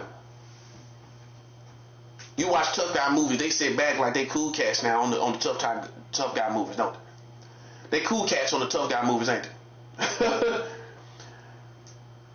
mean, look at the Expendables. Is the Expendables really like tough guy stuff, or is it more like cool guys, tough guys being in the cool cat position? It's like tough guys being in the cool cat position with a state of nostalgia because they used all these guys you knew from back in the day. But that's the last time we seen like some tough guy stuff, right? But it came off like cool cats. Like I'm cool, yeah, I'm tough and cool. That don't really project masculinity like it used to. You don't even see that. When the last time you seen masculine stuff? Bulging muscles and bulging abs like it used to be. Where a man was really cut and biceps and triceps. Where's all that at? You don't see it no more, do you? You notice that? I feel like that's control. I feel like that's a form of control. Because we used to have all these masculine, muscular men making these movies and all of this stuff. And it made you aspire to get in the gym. You had a lot of buff guys back in the day walking around New York. Y'all know that. And but times have changed. People change. This country changed. Now you don't got no masculine images. You can't even show me cut people in movies and buff dudes and everything. And then you wonder why these dudes around here passive and emasculate. Because they don't see no images that we used to look up to, how we used to look up to as a kid. See, I'm an 80s baby. I grew up in the 80s. So I remember all these superhero, these tough guy images and everything. And that's what we aspired. That's what we was looking at as kids. We was looking at bulging muscles as kids. You knew what a man was. And you seen the beauty of a man. Instead of now all we see is the beauty of a woman. Oh, you're going to see that. With all the lust. See, that's a byproduct of all the lust. Oh, you're going to see all these images of women. All these beautiful women and all of that. All these young women. You're going to see all of that. And then you wonder why. Oh, women, they right where they been since the 80s. It's the men that fell off. Now we don't got no masculine images out there. All these women out there. And what you think people going to aspire to be? Like women. Looking beautiful like women because that's all you see. I'm not saying that's every person. But it's a lot of people that, that they aspire to be, beautiful and, and look pretty and all of that, and without being masculine and all of that, man. So, that's just like back in the day, we seen the beauty of men. We expressed the beauty of men. Masculine men, abs, cut, just shredded. The whole package, just shredded. You know what I'm saying? You don't see that no more, bro. Neither do you see kids that really aspire to be that. They got this sleek, cool cat kind of look. Where it's almost androgynous. You don't know if they, you don't know what they choose to do. You know what I'm saying? So, I'm showing you how it's controlling your community in America. America ain't free. It's a dictatorship. The quickest way you want to find out if they practice dictatorship is all you got to do is not comply to the world views of this country. All you got to do is show that you don't think like these people do, and you become the enemy just like in any dictatorship. What makes you the enemy in any dictatorship is that you express different world views and perspectives. It's the same concept.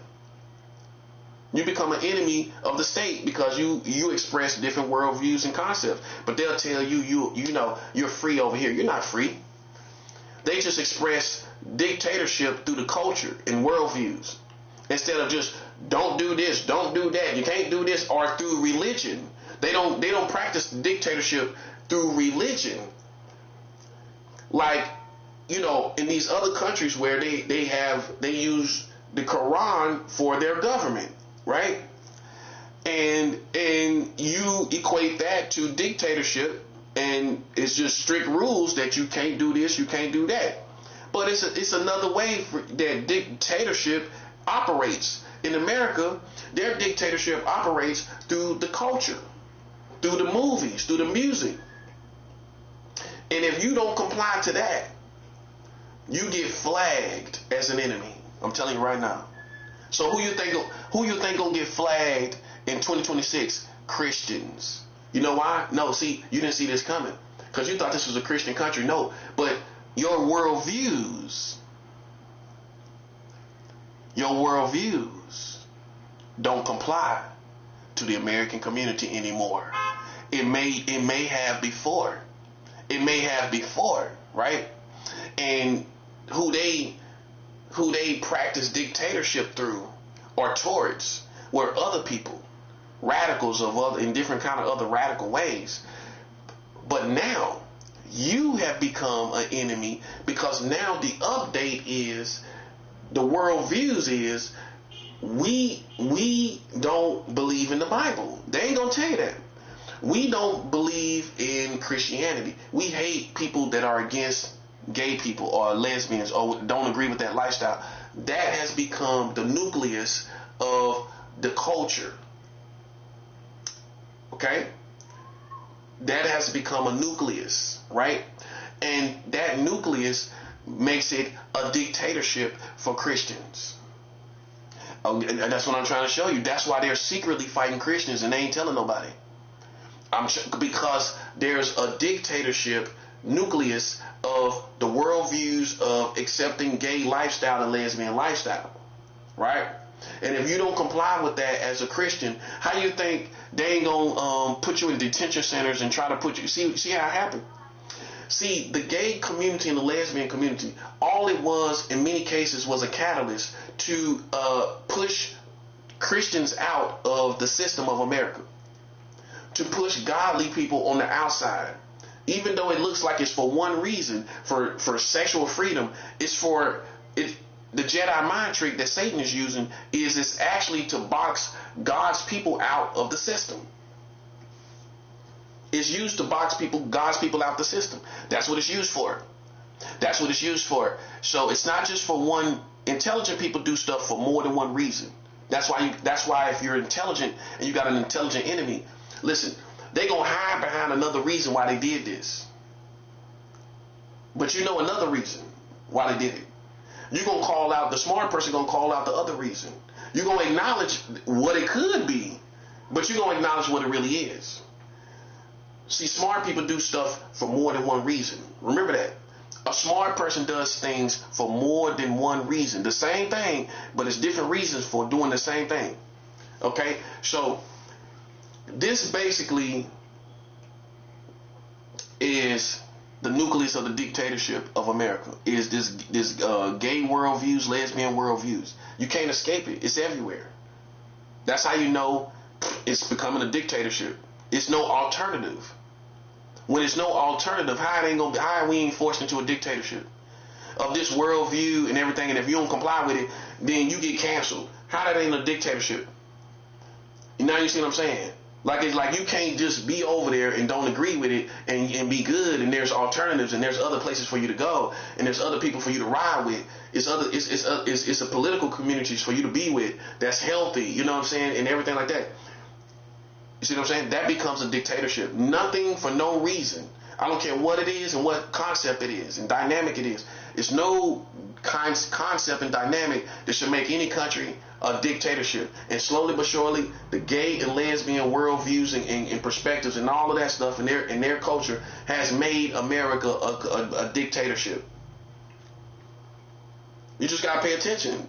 Instead of thinking about gay, just think about how you are treated when you do not comply or you do not agree with homosexuality and lesbianism.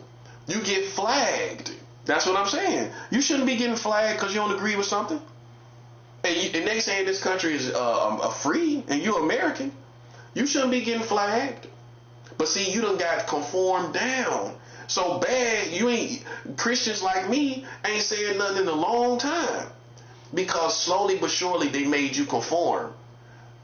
They made you conform to their worldviews to where now you don't even say nothing. Now Snoop is doing stuff with gay stuff. That you ain't telling me they conforming. They got gangsters conforming. Come on, bro. Listen, man. Listen. That's a wake up call right there. When you see Snoop doing gay stuff, where he talking about I don't know what it was, some type of something, book or something. What that tell you? that slowly but surely something crept into his mind and his mindset by the culture. He ain't just wake up one day thinking that. Think about it. This dude was considered a gangster. How he wake up one day just wanted to do some gay stuff?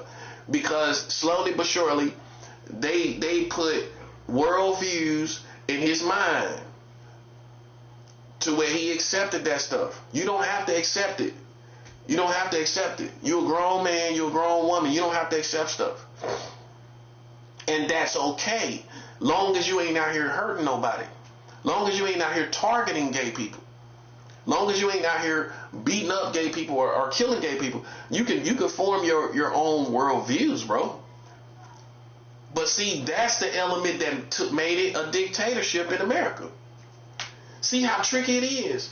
You going after freedom, but you wind up making it a dictatorship in the quest for freedom for gay people. Boy, that's a 7-hour. You made it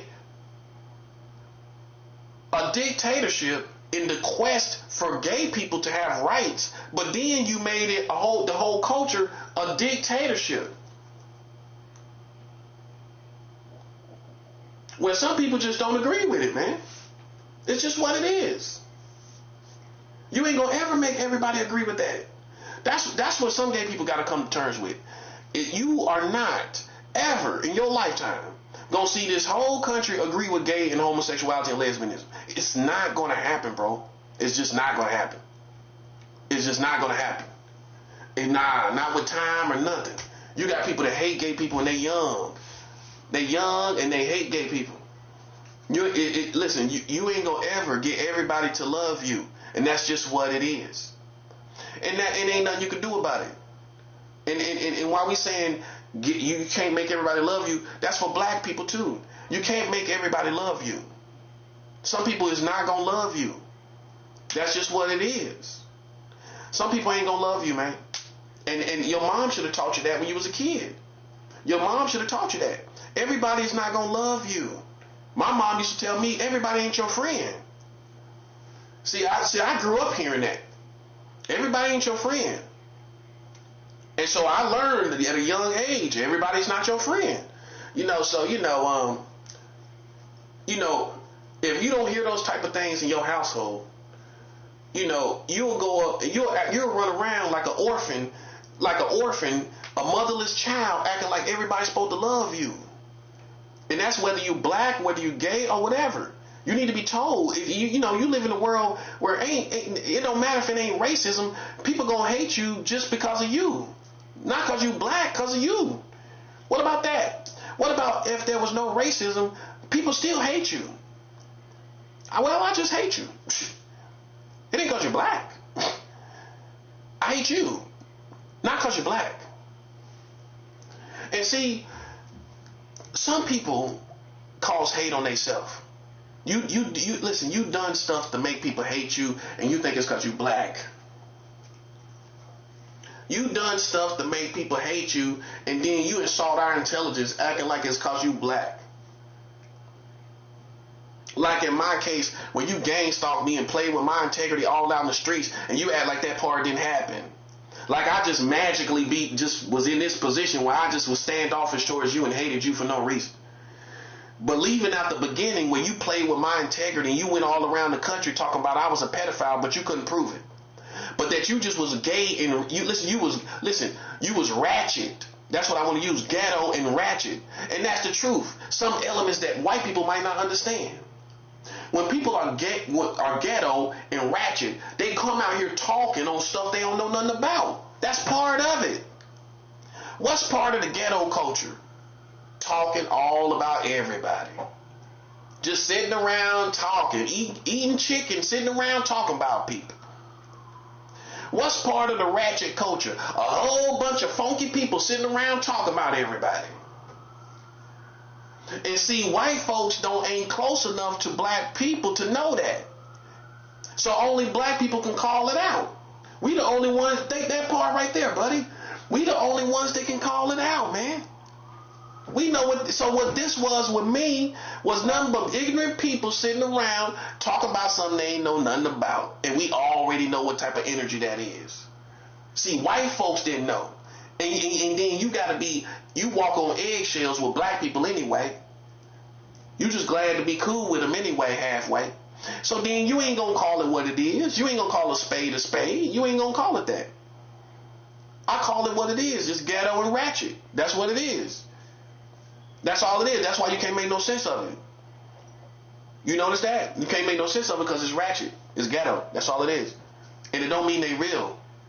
It don't mean they real like us. You know what I'm saying? That's all I'm saying. So it's divisions among black people that white people have not realized. It's real cultures, real divisional cultures, different divisions and different cultures. That some black people don't even rock over there. They don't even rock with ratchet people. I can show you good, wholesome black people that love black people, but they do not rock with no ratchet ghetto people. And see, white people don't know that. They'll see, no, I don't deal with them. No, I love black people, but I don't love them. No, because they don't represent us. They represent ratchetness and ignorance. And see, if you American white, you don't know, and maybe even Hispanic or Latino, you might know a little bit about ghetto, but you might not know really. Some black people don't rock with everybody. They was raised right. They had parents that raised them right, where we ain't even around no ratchet ignorant people. My mom, anytime there was ratchet people around, oh, I gotta go. Anytime a party got ratchet, where everybody got drunk and oh, it's time to go, and we left the party. Oh, we went to the hood, but when everybody became ratchet, people know what I'm talking about. When the party and everybody done drank, then you get to that certain point, that part, yeah, that's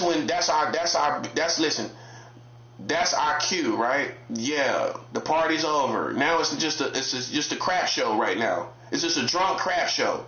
So when the party turns to a drunk crap show, that's when good people leave. It's not that we can't be ghetto. It's not that we used to go back and forth to the hood as a kid. I was always going back and forth to the hood. A black family gonna tell you that. I was always back and forth to the hood. But I had parents that made sure we ain't finna be around no ratchet stuff that all the other ghetto kids see. The ghetto kids see everybody passed out, laying on the floor with the music blaring, and you just somebody laid out. Kids see, ghetto kids, a lot of ghetto kids see stuff they don't supposed to see. That's how it starts. They see a lot of stuff they don't supposed to see. People laid all out in the yard or everywhere, fighting and everything, saying all kind of crazy stuff. I'll kill you and take you to a grave, saying all kind of crazy stuff. But then if you're still in the hood, if you're still around ghetto, you're going to see it. You're going to still see it, man. You still going to see it, you know. Coming up in the black community, you're going to still see ratchetness in your own family. And every once in a while, everybody get ratchet. Even the best of us. Like I told people before, if we all got inclined to be ignorant. We can all be ignorant now. Don't ever doubt that. Don't ever doubt somebody cannot be ignorant. You know what I'm saying? I just choose not to be. You know what I'm saying? But I can be ignorant. I don't think people realize that most of us are capable of that. Okay, so white people might not understand these things, and that's why they come in like an idiot. And what you gonna judge it on? I'm gonna tell you what you're gonna judge it on. You're gonna judge it on who is the closest to you. It ain't gonna be us as the righteous. The righteous Africans are not close to no white Americans. The wicked Africans are close to the white Americans. We not close to you. So you know how much it takes for you to find a righteous African in the hood. You know how much, because we ain't gonna be in the streets. You ain't gonna see us posted up on the corner. All you're gonna see is the wicked Africans. You see what I'm saying? The righteous Africans are gonna be out the way. You almost have to go to church to find us. You got to. Because we ain't gonna talk to nobody. We ain't gonna deal with nobody because we already know what it is. So when we pass through the hood, we from point A to point B. We going to get grocery. We passing through there. We ain't talking to nobody. We going to do this. We paying our bills. We ain't going and talking to nobody because we already know what neighborhoods we live in. Okay, so all the people you talking to out there in these videos and interviews, all that's going to be the wicked Africans. You ain't going to talk to no righteous Africans out there. So the truth is, the American culture, you never really you don't got no real sophisticated understanding of the righteous Africans. You don't. You don't. You don't know what a righteous African think like, his worldviews, his or her worldviews, or nothing. So for you, you gonna go with what's close to you, which is the wicked Africans, the ones posted up smoking Newport 100s on the block. You gonna go with that because that's what you're familiar with. That's all you know. You don't know the righteous Africans because we too back in the far in the village, then behind the village. You ain't that deep in the village to see the righteous Africans. Like me, you ain't gonna find me, a person like me, every day going out there in Brooklyn. You ain't gonna find it. You lucky if you find it, because we ain't even going to church these days. The church ain't filled with nothing but Freemasons and secret societies. That's all it's filled with. See, so white people shouldn't have came out here, and you didn't know nothing about this. See, they gonna play on your ignorance. The wicked Africans gonna play on your ignorance. I mean, what you expect them to do? Can you blame them? If you stupid, they gonna play on it. Okay, and you don't know the difference that it's righteous Africans, you know what I'm saying, among us. You know what I'm saying? And they ain't got nothing to do with none of this ratchet culture.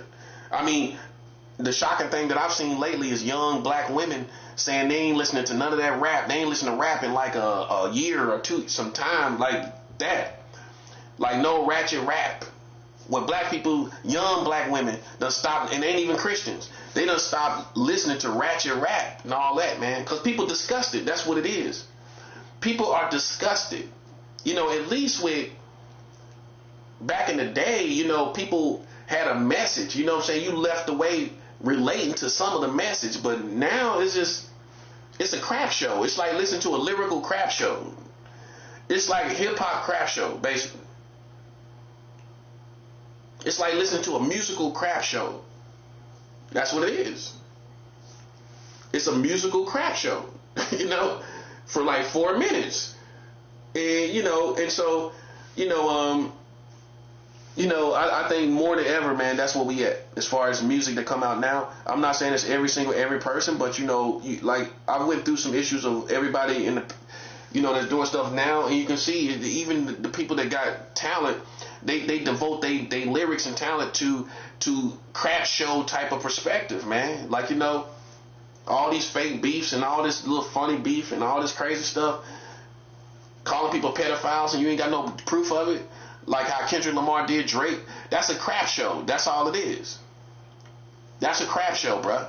Instead of beef or lyrical beef is a whole different situation. But when you start assassinating somebody's character, I can relate to that, man.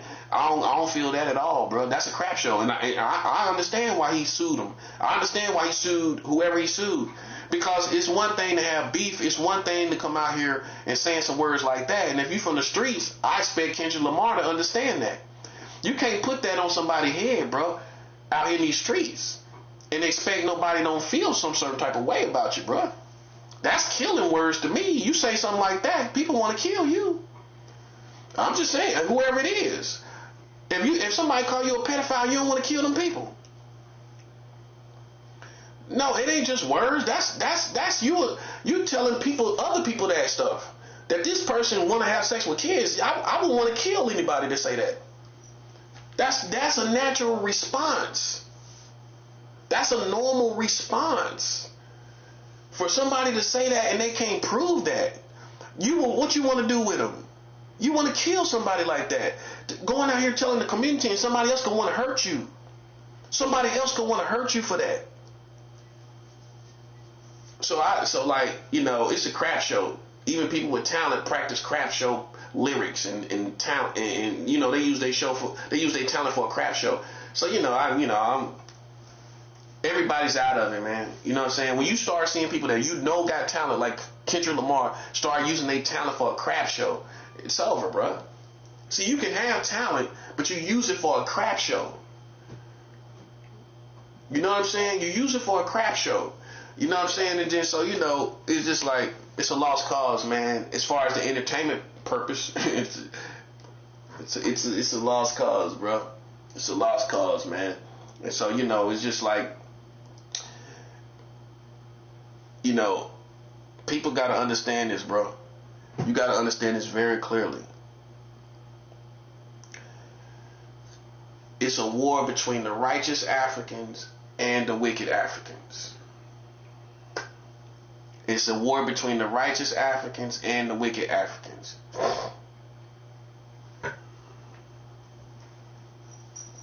Okay? And that's what it is. That's what it is. Okay?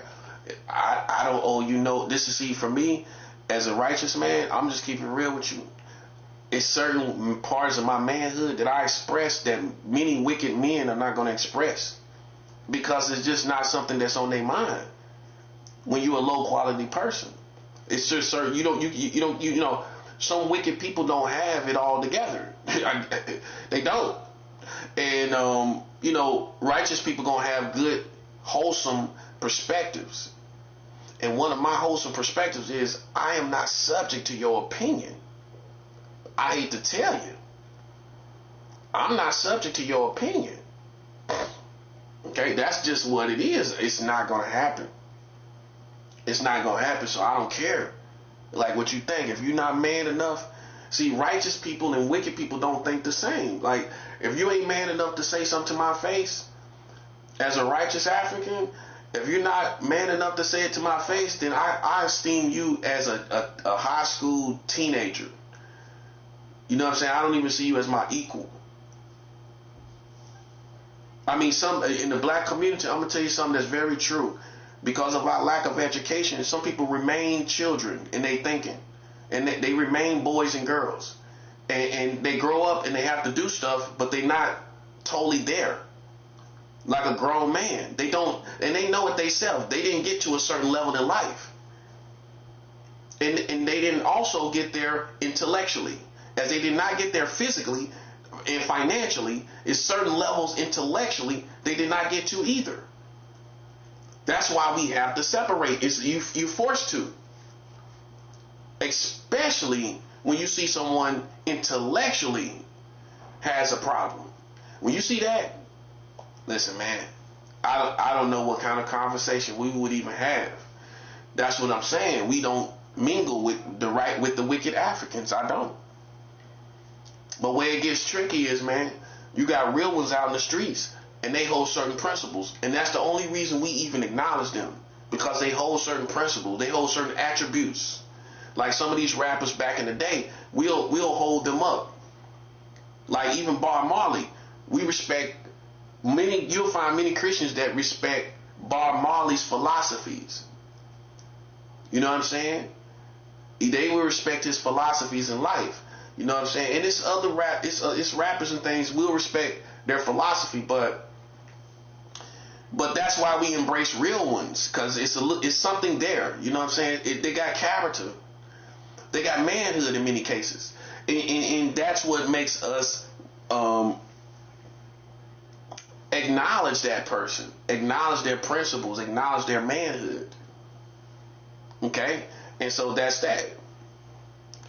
You know, but as far as these wicked Africans, that like some of these gay people, they don't got no principles, bro. I promise you they don't.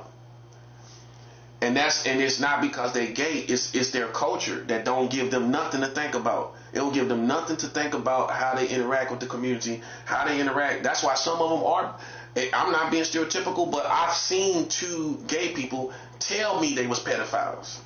They told me they was. They told me they was, in so many words. Okay, so then what I believe that is because they don't form worldviews. They don't form worldviews to think properly. Like a real man is going to think, listen, I live to protect children. At some point, you're going to think that. You're going to think, I protect children. Just off being a head honcho, you're going to think, okay, I protect children. That's part of becoming a head honcho. Until somebody disturb it, like in my case.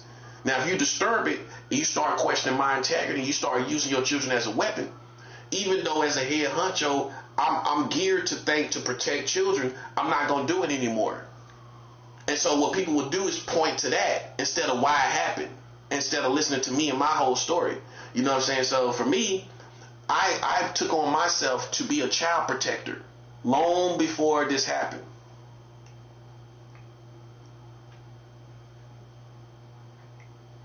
Okay? And let's point this out. Bob Marley said this. Even though I don't worship Bob Marley, you know what I'm saying? I don't. He's not Jesus Christ. But Bob Marley said this. I'm not on the black man's side. I'm not on the white man's side. I'm on God's side. You know what I'm saying? And that's what a righteous African would say. A righteous African gonna say, I'm not on black people's side. Because look at them. Look at the witchcraft stuff they doing. They don't think I know about they doing right now. Because I'm talking about Bob Marley. They clowns. They thinking they can put witchcraft in there. And we sending that all back to them. Okay, I know where my head is at, buddy. I ain't making those mistakes. That's going to roll off me like water off a duck's back. But this is the reason why. We do not have any part with these people. If they wicked, we don't listen. They gonna have behind being black, and you gotta be read between the lines. And if you can't do it, listen, bro. They try to make sport out of playing with us. We gonna end the whole world, buddy. We the righteous Africans. Don't ever get it twisted like we all together. We not all together. It's the righteous Africans versus the wicked Africans. That's what's going on. That's all it is. And if you ain't choose your side, you over there with them. That's all. That's you over there with them. Cause ain't no punk over here. I already proved it, man. I'm on higher levels of politics. I'm on higher levels of politics, man. Well, listen, these people can't even look me in my face and have an intelligent conversation that I have on the caliber that I have it. I don't esteem people like that as my equals. Not intellectually. You're not intellectually my equal. As far as humanity, we're all equal. But intellectually, we choose to be, a minute person, a trivial person. That's just what it is. You chose to be that way. That's you. Okay, so for me, what people don't know about me, I was born 20 days after Bob Marley passed away. See, I look at when people was born too. I was born the same month, May 1981. I was born the same month Bob Marley passed away. That's high rank. That's high rank because that's like saying, okay, now that Bob Marley has passed on to the spirit, to his higher, hopefully he went to heaven. He passed on to the higher dimension, hopefully. Now here's a little baby. 20 days later. So when I talk to people from the island of Jamaica that actually come from Jamaica, right? I was in California, like talking to a real Jamaican woman, and I asked her because she was older, mature Jamaican woman. I asked her, I said, so how was the island when Bob Marley passed? How was Jamaica? She said, oh, it was a celebration. It was a great time. I met this woman at the bus stop. So she was like, oh, it was a great time. It was beautiful. Everything like that. So I was born into the celebration of Bob Marley's life only being 20 days later. People were still sitting around, and I'm going to call it how it is, smoking spliffs, listening to Bob Marley, celebrating his life, drinking, and in Jamaica. So I was born into that. I was born 20 days after Bob Marley passed away. So I'm just saying that. So for me, when I found Bob Marley music, I was in a void place in my life because my grandmother had just passed away not too long ago. And I had this girlfriend I was living with, and she used to be a DJ in Buffalo, New York, right? But so she had all this music, and so I just took a chance and listened to some Bob Marley music, and it actually worked to draw me closer back to God. I interpreted it as to be connected, to go back to God and be connected to God during a time where I was just there was like this void place because my grandmother died. Because she died, I was in this void place. So Bob Marley music pulled me back to this my spiritual place, and You know what I'm saying? And that's my story with Bob Marley music. But you know, some people sit around, smoke spliffs. I didn't do that. You know what I'm saying? I was living with my girlfriend, and she used to be a DJ, and she had a lot of music. So I just went through some of her music, and that's when I started listening to Bob Marley by myself. That was the best way. I listened to him by myself, and it hit me just right, like where I ain't had no distractions. I ain't had nobody singing the songs or talking or anything. I just could really just let it overtake me. I was engulfed with it. You know what I'm saying? And but I didn't even put together that I was born 20 days after he passed away. I didn't even know that. So you can see the prophet was born 20 days after Bob Marley passed. So that's a sign. That's a type of sign of spiritual rank. I really believe that. You know, so that's just what I'm saying. You know, but and my son was born. My child was born the same day Malcolm X was assassinated, February 21st. So yeah, he was born the same day Malcolm X was assassinated, February 21st. So those are good counter omens. Those are counter omens in the good, in the positive. When you have life over death, how is it not a positive counter? You know, so basically, that's my story. I was born 20 days after Bob Marley passed away. I was born in the same month he passed away. The same month, May 1981. But it took me years and years to grow up, and I always heard about Bob Marley here and there, but I never really listened to the music until I sat down at my girlfriend's house and listened to the real music. You know what I'm saying? So just while people was trying to counter me as I was talking about it, I just want people to know, bro, listen, that's for the whole African community worldwide. I'm no one to play with, bro. That's for every African breathing. Okay? I'm not your plaything. That's for every African breathing. Okay? That's what you got to understand. What this video is going to be about is the 5 besetting sins of a general based on Sun Tzu. Sun Tzu is one of my teachers. Sun Tzu is one of my teachers.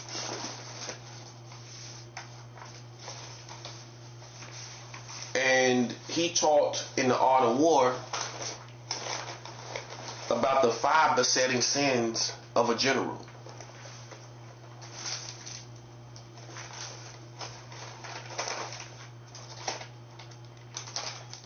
The 5 besetting sins of a general. So Sun Tzu in the Art of War, he wrote the Art of War. This was a Chinese general, right, that wrote a whole book on real military strategy. It's applied to the Art of War is applied to. They parallel it to many different dynamics of life, walks of life. Even their spiritual Art of War. I think it's a spiritual Art of War. If I'm not mistaken, I think it is. I'm gonna check into that, but I think it is though. But it's definitely like a financial Art of War and different. I think a relational Art of War. I think so. But these are principles from the Art of War. I'm a student of Sun Tzu. I'm a student because I follow Sun Tzu's teachings from the time I was 17 years old.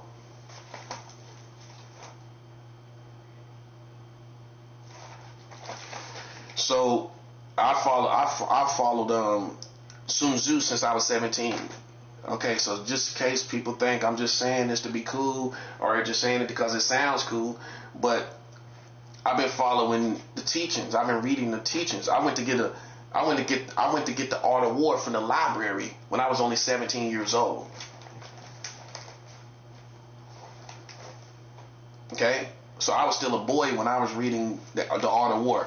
So that tells you that tells you enough about the situation. I didn't just wake up one day 3 years ago aware of the Art of War. I've been aware of the Art of War my whole adult life.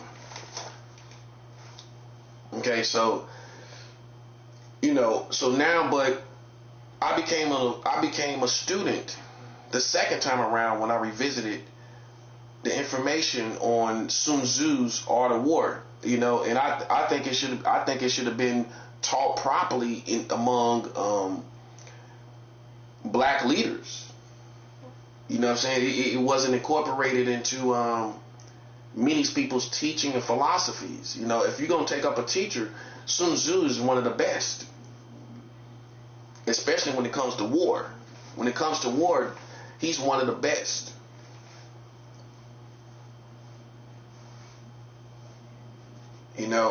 And so I'm going to be going through the 5 besetting sins of a general.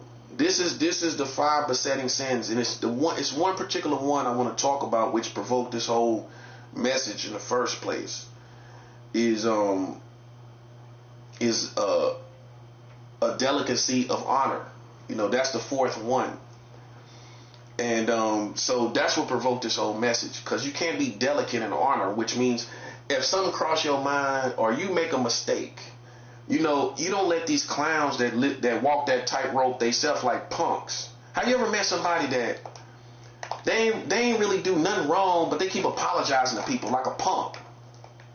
Those are the same type of people that gang stalk us, because they hold themselves on a tightrope, like they can't think certain things and feel certain things and make mistakes and whatever, and they punks. People can push them around. It's the type of people you smoke with, and they always saying, "Man, I'm sorry, man, I'm sorry." You ever smoke with somebody like that? Like, man, why you keep apologizing, man?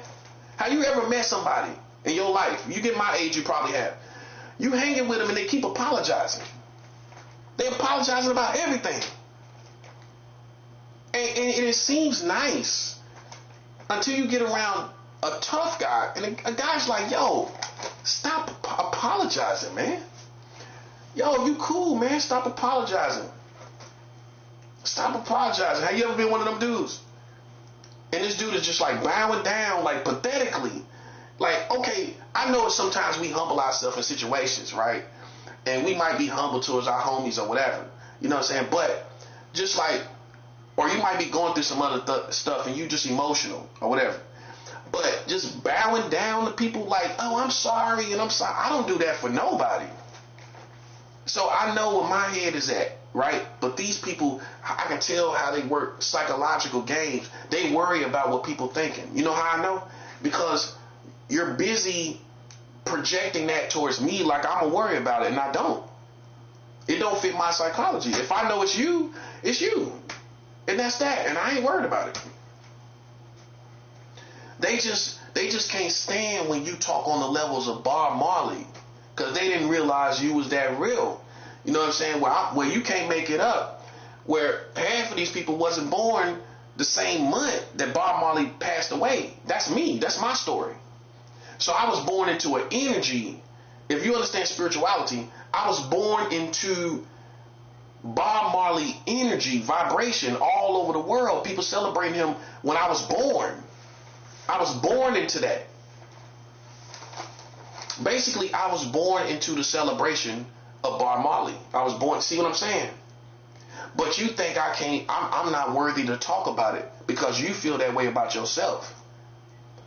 And so then you're going to play all kinds of psychological games according to not being worthy and whatever you feel, and you think I'm subject to it, and I don't care about that. I don't care about what you put out, because I know that's you. I know you a sucker. You can't talk on these people. I know you can't talk on nobody because you ain't built like that. You scared.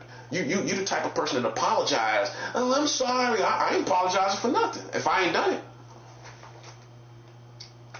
Okay, so that expresses the delicacy of honor. The delicacy of honor when you don't just act like you just did something dishonorable, like a little clown, like a sucker, that's sitting around smoking weed and he apologizing a million times. That's a person that's delicate in honor. I'm not delicate in honor, which means you can't take my honor by psychological games. You can't take my honor by the little clown games you play in the gay community and lesbian community, where you subject to that because you a clown and I'm not. I don't care about that. That ain't gonna take my honor. So the things you're doing ain't gonna take my honor. And see, that's what Sun Tzu taught in the Art of War. Do not be delicate in honor. That means don't let your honor be so delicate that somebody can just say something and then you just lose. You feel like you lost your honor. Or somebody said something about you and you just lost your honor. Well, I'm not delicate in honor. Look at all the stuff they said. So I practice the art of war where I'm not delicate in honor, buddy. And I've been new about this teaching. So I'm not going to be delicate in honor. You know what I'm saying? You can think whatever you want. You can feel whatever you want to feel. But I'm not going to be delicate in honor where you think whatever you're saying is going to take my honor. That's a punk. You know what I'm saying? Like, see, that's the boundaries that people cross. You know what I'm saying? Being punks themselves. You know what I'm saying? Because I feel like this. If you use something against me, you must feel it's effective for you. If you use a weapon against me, that means it's effective for you. You feel like this is effective for a human being. So that means that will work on you, but it don't work on me. Right? It don't work on me, buddy.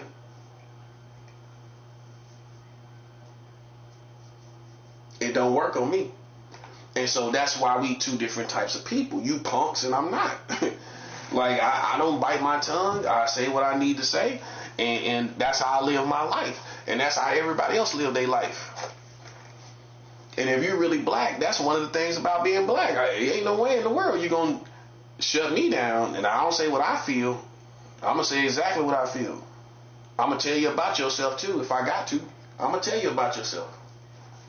It don't matter if it's collectively black people or individual or out here on these streets and these people playing games. I'm going to tell you about yourself. That's what I'm supposed to do. That's what I'm supposed to do. See, so you put yourself in that situation where you thought I was a little gay dude and now you done play with somebody who will catch a body. You know what I'm saying? And that's what it is. See, you act like I've been playing that role. You act like I was a gay person for 20 years. Bro, you act like I was a gay person for 10 years. None of that is true. When was I a gay person for 10 years? When was I a gay person consistently for 5 years, 6 years, 7 years? Didn't happen, buddy. You see what I'm saying? So now you have to come to the reality instead of this idea that this person been gay all their life. Oh, was I gay in high school? I didn't date nobody in high school. Was I gay in middle school, elementary? Was I gay? I had girlfriends. So I was never gay through school. That's number one. Okay, so when was I gay? I got married when I was 22 years old. When was there the chance to be gay? I became a Christian at 18. I got married when I was 22. When was the chance to be gay? I was never gay through my marriage. Okay, so when? See, what I'm trying to show you is you exaggerated the information that you heard. You let these suckers and clowns inflate that all up like I was all out here in the community and I wasn't. Yeah, that's what I'm saying. And that's clowns. That's clowns. Because I feel like this. You can have gay experiences, but you don't have gay mentality. And if you don't have gay mentality, you shouldn't be labeled as gay. Nope. Because you're not gay in your mind. You don't have you don't think like a gay person. You don't embody gay mentality. Which means you don't have desire for men. You don't have desire for men. Men had desire for me. See, there's two type of people that wind up having gay experiences. People that have desire for gay men and gay men having desire for them. Where a gay man was always attracted to me, right?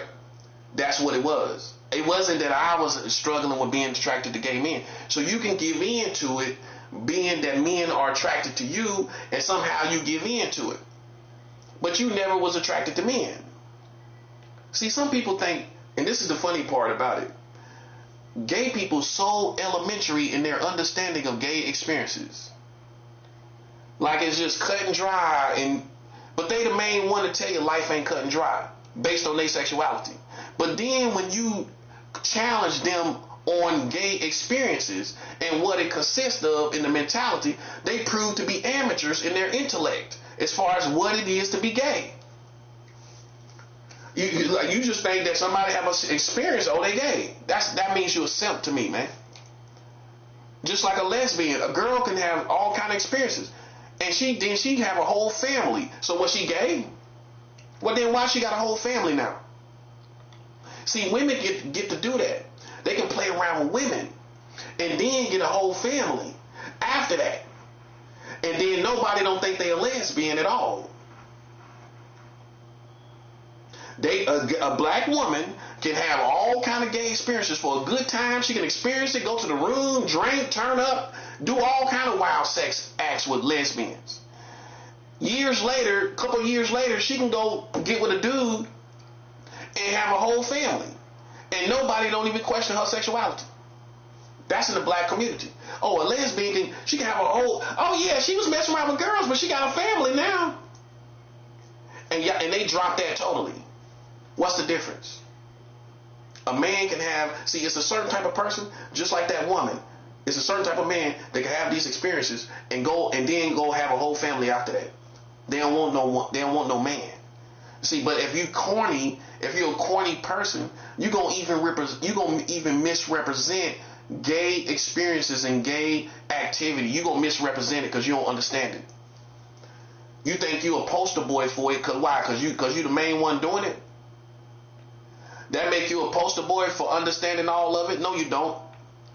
Because you the type of person that think because somebody had experiences, they got the mentality, they the whole thing. But common sense tell you in the real world, how could that be true on every person when every person is an individual? So you don't give room with gay experiences for individuality, where you can't define this person like everybody else based on their experiences. See, I can explain it intelligently, man. That's all I'm saying. So then I'm not in the closet. I'm not in any of that. I never had a gay mentality. and that's what people are so mind boggled off of. Like they can't believe it. But hey, I don't know what to tell you. You just met a person and they told you who they was. That's the best way to tell you. And you thought it was something else, but they told you who they was. That's the best thing to tell you. So the 5 besetting sins of a general. The number one, Sun Tzu talks about recklessness. This is the first number one besetting sin of a general. Recklessness. A general who is overly bold without calculation can be lured into an ambush or led to destruction. So recklessness, a lot of that you see in the black community, right? Recklessness, a general who is overly bold without calculation can be lured into an ambush or led to destruction. So even when you look at a person like Tupac, who was coming up as a general, he died because of recklessness. A general who is overly bold, that was Tupac. He was overly bold. This is what Sun Tzu taught. Recklessness is the number one on the list of the 5 besetting sins of a general. Recklessness. A general who is overly bold without calculation can be lured into an ambush or led to destruction. If you're reckless, you're gonna be led to destruction. If you're reckless, you're going to do reckless things and you're going to be led to destruction. You step out here overly bold and you ain't thinking about what you're doing. People can lead you out as far as the art of war and do other things to you because you're going out there charging the community. You're going out there charging this person. Or it could be one person that you keep, because you bold and crazy, they can lead you into an ambush. They can set you up to fall into a trap. Because they know you're going to challenge them. They know you're going to play with them. And, or you could just be led to destruction just because you're a reckless person. 2, the second one, cowardice. A general who is too fearful or cautious is prone to being captured. See, this is what happened to the secret societies. Oh, it did happen to you. They cowards. They was too fearful and too cautious, and then they got captured. Now they captured. Now people want them dead because you act like you want to smoke with me, but you was too fearful and cautious to pursue it to the full entirety, to the full totality. You did not pursue it, and now you're captured because of your cowardice nature. Number 3, a hasty temper. A leader who is easily angered can be provoked into making rash decisions by simple insults. So having a hasty temper, which many men, real men, we all on different levels when it comes to this. And every real man can relate or adjust based on this information. Always ponder this information because that's what Sun Tzu taught, is to ponder these 5 besetting sins of a general, meaning a military leader. The 5 besetting sins of a military leader. A hasty temper. A leader who is easily angered can be provoked into making rash decisions by simple insults. So all the stuff people have said, I'm the type of person, I could have lost it. I could have snapped. But where would I be today? You know where I'd be? Somewhere in county, somewhere in jail, drinking Kool-Aid and eating some bread and fish or something. Bread and chicken or something. You know what I'm saying? See, I live to fight another day. See, the difference between thugs and gangsters is, listen, I'm going to let you say whatever you want to say, but I'm winning my war. I'm focused on this war. I'm not worried about these black politics and these ghetto ratchet politics. I'm focused on this war. So I'm not going to be easily angered when it comes to the insults of you talking about pedophiles or whatever else you're talking about, or homosexuality. But really, you couldn't prove anything substantially with either one. You couldn't prove either one. You couldn't prove either one. And so you have to choose not to have a hasty temper. If somebody insults you in public, somebody say something, because these days with the gang stalkers and all of that, this is how bad it's going to get, man. Moving forward, you got to think about this. Moving forward, it's going to get so bad that people going to be yelling at you in public. They already done started kind of with me. I already knew that was going to happen. Where now they almost yelling at you in public. You did this, you did that. You doing this to us. See, that's how far it can go. Where now when you step on the scene and you're running your errands, right? People talking reckless and crazy, but you know it's the gang stalkers. You know it's the bad politics. You know who it is, right? But they cowards. They can't do nothing to you. They won't physically do nothing, right?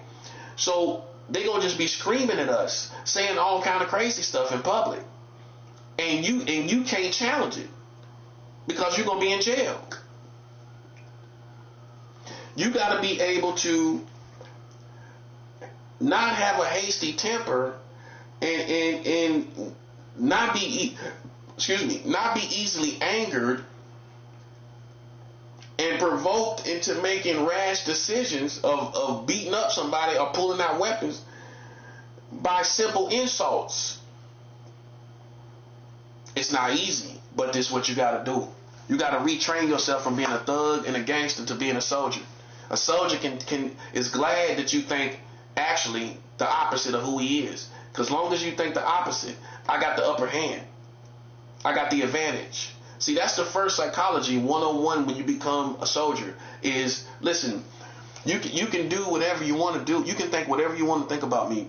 And guess what? I'm going to be in a whole different world, somebody totally different than what you thought I was. And that's going to give me the full advantage that by the time me and you clash and collide, whether it be intellectually, spiritually, or whatever, you ain't going to even know who I really am.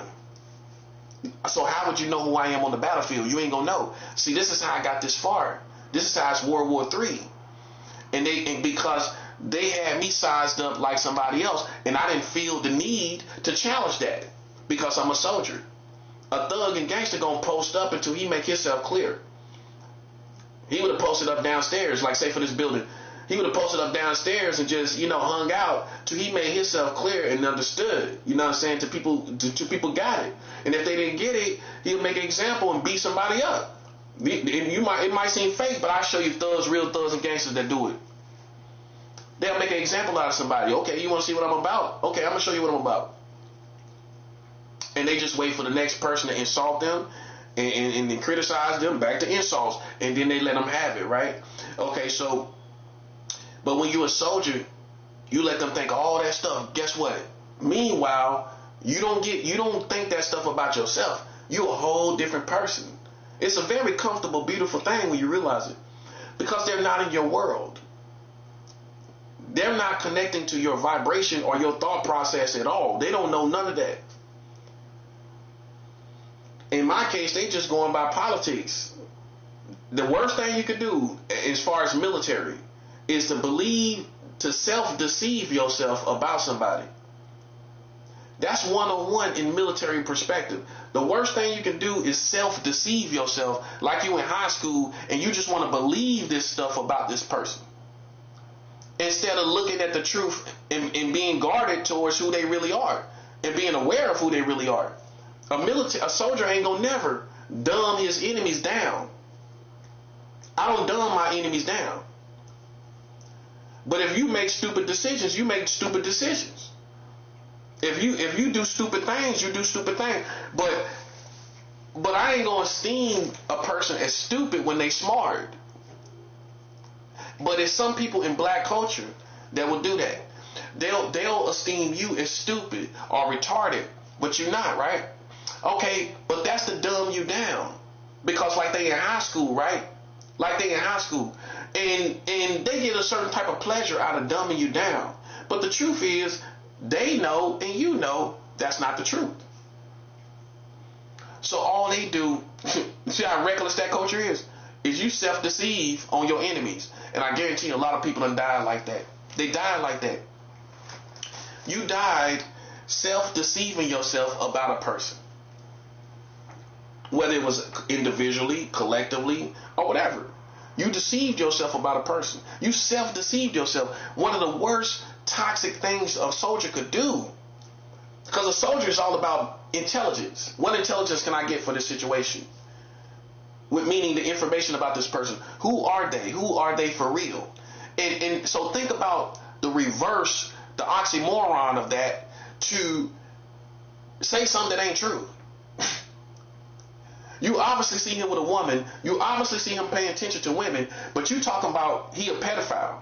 You talking about he gay. Okay, you just self-deceive yourself. I'm a whole different animal over here going to war. That part. I'm over here going to war, buddy. Why you thought I was a pedophile. So, see, but it takes discipline. And I ain't gonna listen, I ain't gonna front.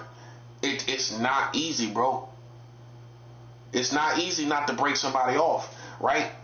But you a soldier. You're not a thug anymore. You're not a gangster. You're a soldier of God, right?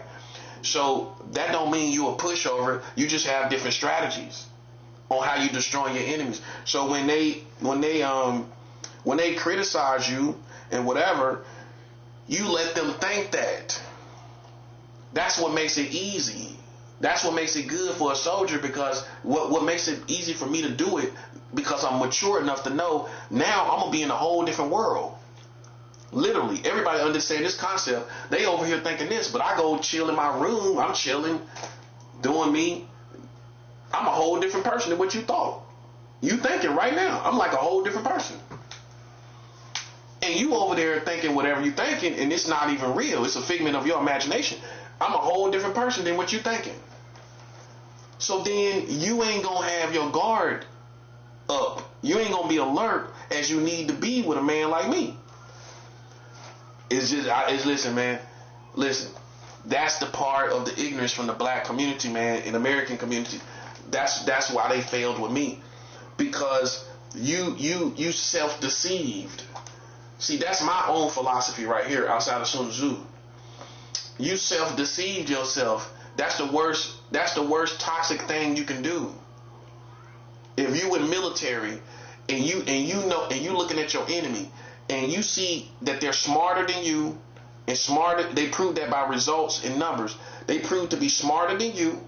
They prove to be higher ranking than you, but you trying to dumb them down like they somebody else. All you're going to do is hurt yourself, especially in spirituality. If you dumb me down like I'm somebody to play with, like I'm somebody that you can play with, but you know you can't. You already know you can't. All you doing is being you're a suicide bomber. And you the one gonna die. Not me. You ain't gonna blow me up with yourself either. You gonna die, and I'm gonna live. Because here's the thing. You just have to feel that you above me and that you're equal to me. It's something in your mind that you gotta feel, right? But we know that's not true. We know you ain't nowhere near nothing that I'm doing. You know that. You know you're not anywhere near doing anything that I'm doing. So for you to compare yourself to me and to think that I'm whatever you want me to, you think you can put this little girl out there and I'm just magically become a pedophile. It don't work like that. It don't work like that. I'm too smart for you, buddy. I'm a student of Tzu'S. I'm a spiritual assassin.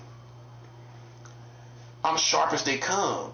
You got a little girl screaming out there to try to play Jedi mind tricks, because really, buddy, listen, it's something in you that want to see that you're on my level, but you're not. How we know? Because of the results. The results show us that you're not, right?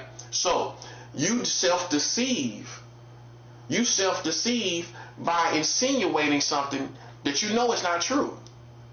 That ain't gonna never be me. I ain't gonna never be a pedophile, so I'm gonna always be this other guy in this room. And spiritually, you begin to be attacked by God's kingdom, not realizing who I really am, not accepting who I really am. You want to go with who you think you want me to be, right? You want to go with who you think you want me to be, right? Self-deception, once again, the best thing, man, because guess what? While you doing all of that, you got to pay for all of that. While you doing all of that, you got to pay for every drop of it, buddy. You got to pay for every drop of it. So for me, see, I can tell when they trying to stop the elevation. The elevation already happened. Already elevated. That's why they're trying to attack now right outside my room with a little girl screaming. Listen, they trying to use that same little girl in the front yard and the backyard. Like I'm stupid. So if I call you out for doing it, how can you esteem me as nothing but a military man that's showing you what you're doing? You ain't seen me as, I ain't worried about no girl. I'm thinking about the military strategy. So what would you think if you heard me talking like this? Oh, okay, so I don't think he's a pedophile. I think he's a soldier. Exactly. Because he's calling out the strategy of what you're doing.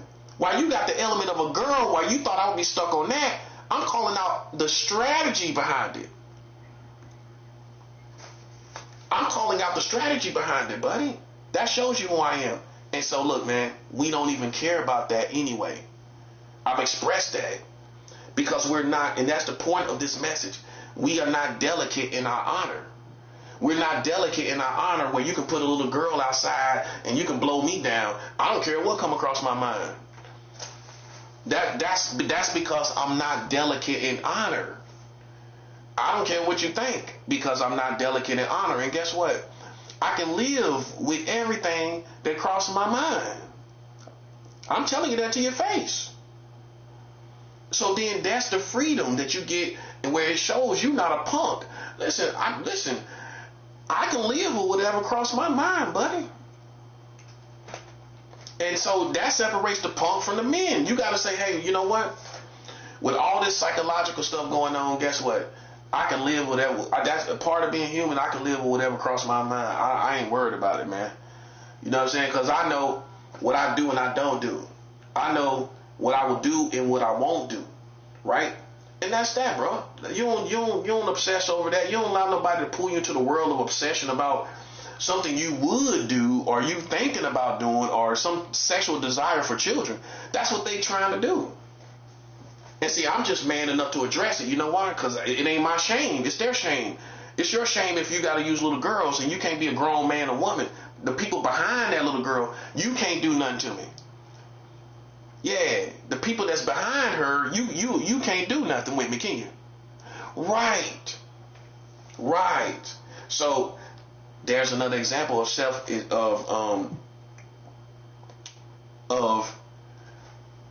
self-deception. Self-deception is at an all-time high. You let them people deceive themselves, and if they run up on you, listen, thinking you a pedophile, I'm gonna tell you what they're gonna think if they think that. They're gonna think you an unarmed Pee Wee Herman type of guy, like you running from somebody. They not gonna realize you a soldier and you a killer, and they run up on you the wrong way, they gonna die. That's what's gonna happen. And the thing about it, it's gonna be so easy because they don't even realize who you are. They thinking this other stuff. They insinuating this other stuff, right? So they thinking this other stuff. Okay, or they want to play the game where they self-deceive, or they want to dumb you down to being something else, this image that they want you to be, but you still not that image. Okay, so then they gonna wind up ultimately getting hurt in every situation. And that's how I got this far. As long as they was thinking I was a pedophile and I'm a straight up soldier, listen, man, I've been called a soldier by military. It's one thing for a gangster to call you a soldier. It's one thing for a thug to call you a soldier. It's one thing for military personnel that served in the military to call you a soldier. I've been called a soldier by military, bro. Now, what would you say if I told you that? See, you listen, buddy. You try to dumb me down and it ain't working. I know who I am. I know what I'm doing. I know I'm ending your country. And you so all you can do is use a little girl. I know we ending all of this. So how am I unaware of myself? See, in the Matrix, the first rule was know thyself. That's what the Oracle taught.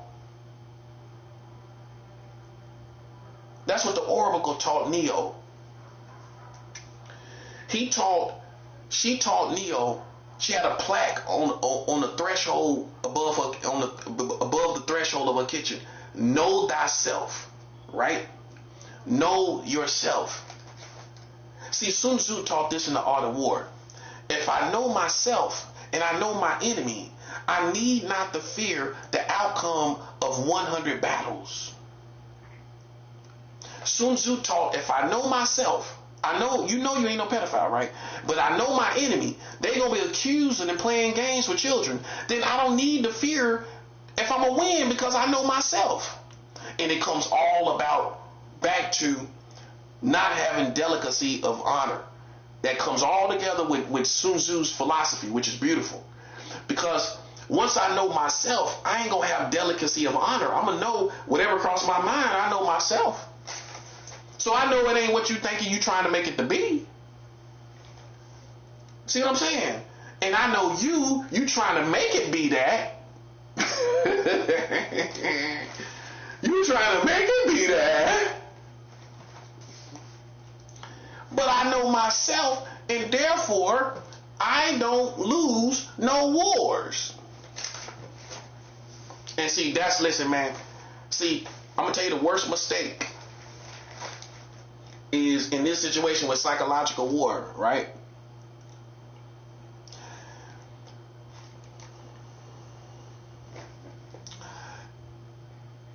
You start letting them basically come in and you don't want to talk about this. You avoid the conversation because it's so shameful what they're doing. It's shameful for them, not shameful for you. You see what I'm saying? It defines them. It doesn't define you. If they're using little girls, what that got to do with me? It don't got nothing to do with me. Okay, so I don't feel shameful talking about it. See, you can't be sensitive where, you feel like that incriminates you, or people think you crazy, or people think you tripping. No, you ain't tripping. You see it too many times. That's what it is. That's what it is. So guess what? I don't feel no shame outing these people using these little girls for as gang stalking bait. What I call pedophilia entrapment bait. They're using children as bait. Like they calling, they got it from white America. Like they making pedophile calls. You know how they get a whistle to call certain animals. They use little girls like they calling you like a pedophile animal. All you got to do is study your enemy and know your enemy. These Americans love to be hunters. They hunters, ain't they? So a hunter gonna put out these little girls to make a little sound to see if they can get a pedophile vibration and energy off of you. Well, listen. I done gave you some information you ain't gonna get from none of these other preachers. I'm telling you right now. I done set you free. They gonna try to hunt you like that's what an American gonna do. They gonna try to hunt you. They gonna use tactics of hunters. See, the difference between me and them, I hunt backwards. Right?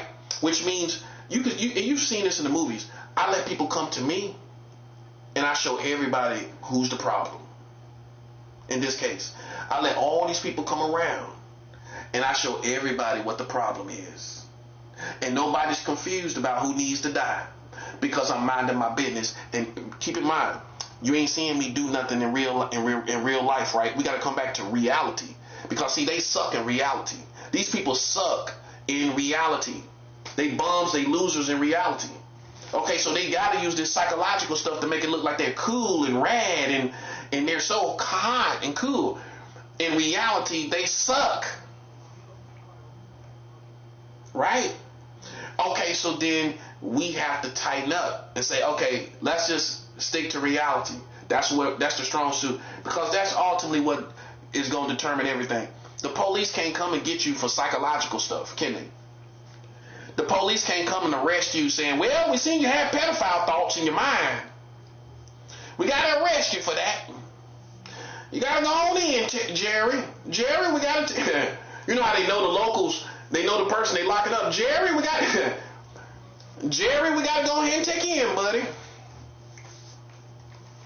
Jerry, we got to take you in, buddy. Jerry, we got to take you in, buddy.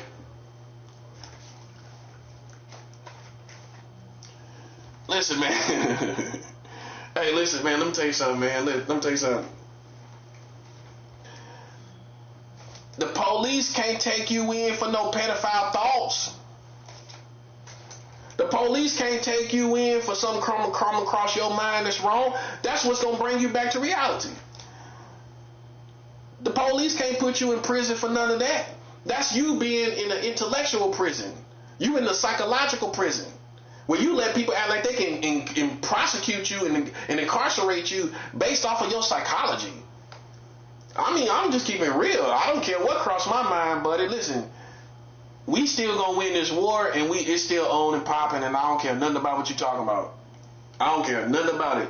You know what I care about? Reality. Reality, which you suck in. You suck in reality right now. It sucks to be you in reality right now. It sucks to be you in reality, if you a Freemason, a Eastern Star, or you are a part of the woman order of Freemasons, it sucks to be you if you a Freemason. It sucks to be you if you a Shriner or Eastern Star.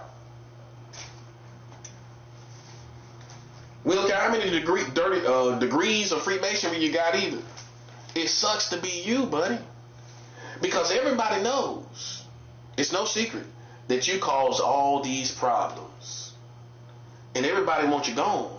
And I'm pretty sure you know that, don't you? Everybody wants you gone. Oh, you ain't think I know the real politics? You know what the real politics is? You trying to put something on me where you think I'm worthy of death and I'm not. You already worthy of death by everybody's standard. The streets and everybody want Freemasons and all of them gone. They want Illuminati gone. It don't matter if you're a woman or not, you're gone. Listen, buddy, ain't nothing you can do. Cause everybody look at it like you did this stuff for too long. That's what the problem is. It's not the nature of what you did. Your biggest problem, and you ain't gonna be able to get past it, your biggest hurdle is how long you did the stuff. Because with the time is telling you about this person. You were seeing the whole, with all this time, see, it's not just time, it's what was going on with time. This person had a relationship with a woman, a woman born with a vagina, a real woman. He had and you sitting up here calling him a pedophile, but he was a woman. You can't think like a cartoon, like, well, he still could be a pedophile, but you don't still see him being a pedophile, do you? Do you still see him being a pedophile? Now I'm talking to you like you're stupid. Well, he still could be a pedophile. Do you still see him being a pedophile? You don't, do you? But so you can't assume that he still could be a pedophile. Because you don't see it, do you? You know what you see? You see him with a woman. That's what you see, buddy. Why you holding on to this still could be, but you don't still see that happening, do you? You don't still could see it happening, do you? No, I'm talking to you like you're retarded. You don't still see it could be happening, do you? You don't still see it could be happening, do you? You don't still see it could be happening, could it now? You don't see it happening, do you? That's all we talking about, buddy. So then how much weight we gonna give credit to for something that's not happening? That's why reality is how you beat these people. Reality. Not being delicate in your honor, not beating yourself up if a wrong thought cross your mind. You're not perfect. They not perfect. Okay, so then you learn to live. Don't you learn to live with all the rest of your imperfections? Okay, so they put a fake imperfection on you that's not true, so you could be self-conscious. You know what self-conscious means? You're overly conscious of self, where it looks like you incriminating yourself. Woo! You know you ain't done nothing wrong. See, this is what happens when you first get into gang stalking. You know what happens? You first think, what's wrong with me? Did I do something wrong? Why are these people tripping? That's the first thing gonna happen. That's the first thing, that's the first symptom of you being gang stalked, is you being self-conscious. I know I ain't doing nothing. Now you tripping. Now you thinking about yourself. Now you overly thinking about everything that you think and do. That's called being self-conscious. Put it backwards and you understand it. You're conscious of self. You're overly conscious of self. That's self-conscious. To understand self-conscious is being overly conscious of yourself. That's one of the first symptoms of being gang stalked, because you're gonna go out here like, I know I ain't do nothing to no kids. I know as a grown man I ain't done nothing. Okay, as a kid I might have had sex with kids because I was a kid myself. But as a grown man, I know I ain't done nothing to no children. Okay, so we don't care about nothing about when I was a kid. So we ain't talking about that. But I know I ain't thinking about nothing about no children now, because I'm not a child now. So I'm only thinking about women now, right? So what's going on? I mean, what people see on me? Do they see anything? See, that's the first thing you're gonna think. Is it something they see about me? Is it something in me that I'm missing? Or is something in me that they see that I don't, that I don't see myself, kind of thing? It ain't that. It ain't that. they using it as a tool to assassinate your character because they can't use nothing else. See, calling somebody a pedophile is a perfect tool to use because nobody likes it in the community, right? But if they call you a nigga, people embrace niggas. You still can have sex with these white girls. I ain't talking about fornication, but you know what I mean. You still can have sex with these white women, and they gonna sympathize with you being called a nigga by these Americans.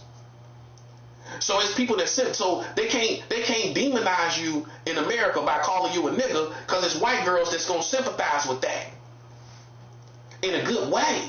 Well, you know, according to sin, they gonna sympathize with it sexually, ain't they? They gonna sympathize with what you going through as being called a nigga.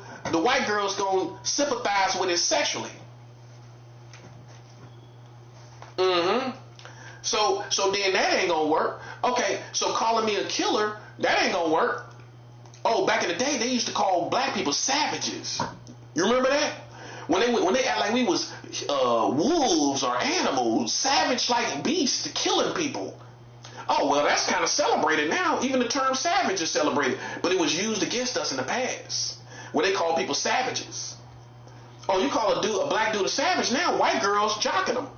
You know what I'm saying? See, it all goes with the white girl, because, see, that's going to show us everything in America, right? Right. If the white girl like it, everybody likes it.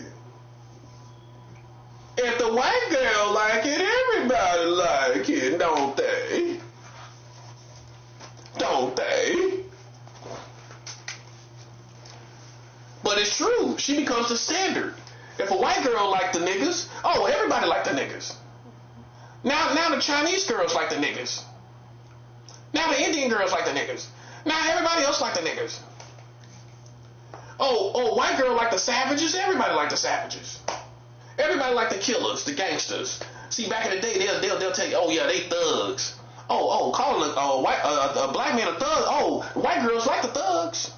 So what can I use now? Oh, I know. I'll call him a pedophile. Nobody likes that.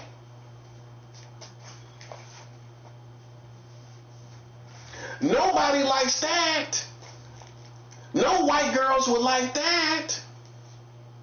I gotta find something to demonize this black man because he done made it bad. He done made everything look cool, but that. He done made a gangster look cool. He done made a thug look cool. He done made a savage look cool, but not that. So guess what I'm gonna do? I'm gonna use this. See, this has been used way before you came along, buddy. This is the context that it has been considered. This is the only thing left. Listen to this part very closely. This is the only thing left that you can use to listen, see that part? To assassinate the character of a black man. What else can you use? Oh, you call him a nigga, everybody loves him. Call me a nigga, go ahead. Tell me again. I'm a nigga, yeah. Everybody loves me because I'm a nigger. Call me a nigga again. Thank you. Oh, call me a savage again. Yeah, thank you. I am a bit of a savage, aren't I? Listen, call me a killer again. Call me a monster. Thank you. What else you got? Oh, pedophile. Oh, hold up. Pedophile. See that part? Oh, that got you right there. Oh, hold up. They calling me a pedophile. Oh, I got to do something about that. I got to get strapped. See, now you looking like the hostile black man they want you to look like you used to. See, those other things used to get the same reaction. But now they ain't working. Now they ain't getting no reaction out of calling you no savage, no nigga, no monkey, or no animal. Because guess what? No matter what they call you, guess what? Other people these white girls gonna sympathize. Yeah. These white girls gonna sympathize. As long as she sympathizes, it's all gonna work out, ain't it? and that means not just sexually, culturally. She gonna sympathize with what I'm going through, whether I'm having sex with her or not. They calling me all of this. She gonna sympathize. So I wasn't clowning the white girl. I'm just showing you that whatever she do is the standard. Whatever she agrees with is the standard. So once white girls say, "Oh, okay, that's cool." Oh, you thought it was the black girls that called everything? Nope, it's white girls, buddy. Oh yeah, come on. White girls put everything in vogue. We might start our little trends and everything, but if it don't take off and white girls like it, it just stay among us. It don't get no real bread. Now let a white girl endorse it. Let her co-sign something. Let her co-sign a brand. Oh, it's getting bread now. It ain't gonna get the real bread until the white girl co-sign it. Oh, I know I'm right. Oh, you thought the prophet was, listen, you thought the prophet was rusty, didn't you? You thought I was rusty. I understand all this culture. I used to be a musician. How you think I don't understand how this stuff moves? See, you forgot the prophet used to be a musician. So I studied all the culture, the music and all of that stuff. The movies, everything. So that's my upper hand advantage of understanding this culture and how it moves and everything and all of it, the logistics of everything, all this stuff, the mentalities and all that thing. You know, so these white girls, you know, they gonna endorse a dude like me going through what I'm going through. You know what I'm saying? I'm telling the truth about these Americans marrying children, but they calling me a pedophile. A white girl gonna come in, boom, that's how I beat it. That's the 7th hour. She gonna endorse it.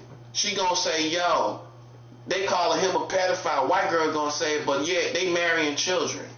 See, it take a black girl to see a white girl endorse it first. It take the white dudes to see, you know what I'm saying? And it can't be the white boy, excuse me. It gotta be the white girl. The white girl gonna endorse it and then everybody gonna say, yeah, yeah. Because, look, ain't no way in the world you can endorse me. I'm telling you, see, this is how I got past it. Because you just like in the past, you demonized the black man with whatever you could, right? This time you try to demonize the black man when you couldn't stop him. See, because once I made it past the accusations, you couldn't stop him, right? Right. So then it became you demonizing me like they did in the past. You already knew I wasn't a pedophile. So what did you do? You begin to put a label on me to demonize me and to assassinate my character to the community. So once you did that, how God pulled me out of it was to show the community that you marrying children. Now I become the hero all over again. Now the white girl's gonna co-sign on that. You know, listen, I'm gonna tell you something. You know, the only person who thanked me for this information that I can look up, I mean, you know, on the most part, white folks. White folks online. When I tell them that America's marrying children, they act like they know. They don't act like black people and act like they don't know. Well, I don't know. Like, you confused. Are you confused? What's wrong with you then? You hear my North Carolina part come out? You hear my North Carolina bringing come out? What's wrong with you then? What's wrong with you then? What's wrong with you then? You don't understand what's going on? Well, what's wrong with you then? Huh? You don't get it? Listen, man, listen. White people, white folks, I kind of put it together. White folks, white people have thanked me for this information. I can pull up the receipts and screenshot it and everything, but I ain't go that far. You know what I'm saying? I should though. I mean, you know, maybe I should. But yeah, white people thank me for this information. I told them about child marriage. You know how white people say, you know what this white woman said? And she was at a good age. She had a good age too, where she understand the culture. She come from certain eras and she understand America as it is and all the history and that age. So she said, thank you for this information. Man, you know what? I could have jumped through the roof when she said that. I've never gotten that response from black people, like just straightforward like that. And that's what I've been looking for the whole time. Thank you for this information. You know why? Because you've been the main one, been the enemy. That's why you couldn't thank me for the information. That's the 7th hour. You couldn't thank me for the information because you've been the main one, been the enemy. The white woman thanked me for this information. She thanked me. Thank you for this information. Another white dude just yesterday. Oh, I thank you. Child marriage sucks. That's what he said. Thank you for this information. And thumbs up back to you. That's what the white people say. Go tell black people. Crickets. They ain't saying nothing. They ain't saying nothing. Crickets. supposed to be down south. This is New York. Why I hear crickets? You done turned to Jimmy the Cricket, ain't you? You Jimmy the Cricket, ain't you? All he needs is a top hat and he's Jimmy the Cricket.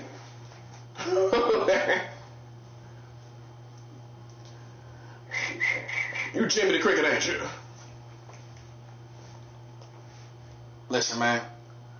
You didn't realize that I was talking to white folks too about child marriage. I had a whole different experience over there.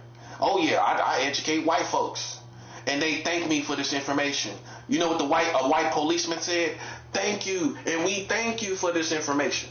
See, white culture responds differently to this information.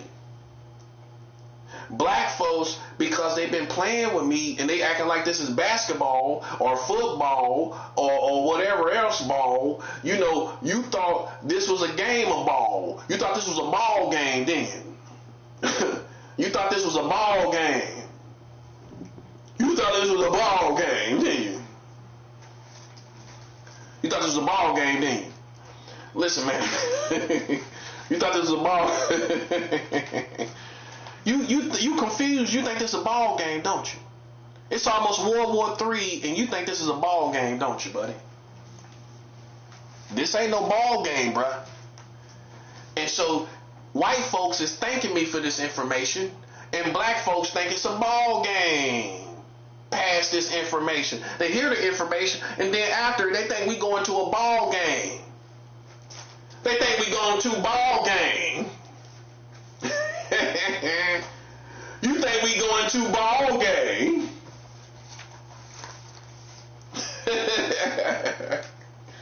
Hey man, look man, ain't no way in the world you gonna find good white folks playing my face after they realize they country marrying children. So just like I said, all I gotta do is get the white woman, the white girl to endorse this, to co-sign this, and then that's all I need. That's all I'm looking for. I ain't going to them. I ain't going to black people. Look like black people. Many of them sit around like slaves. Oh well, yeah. I don't want nothing to do with that.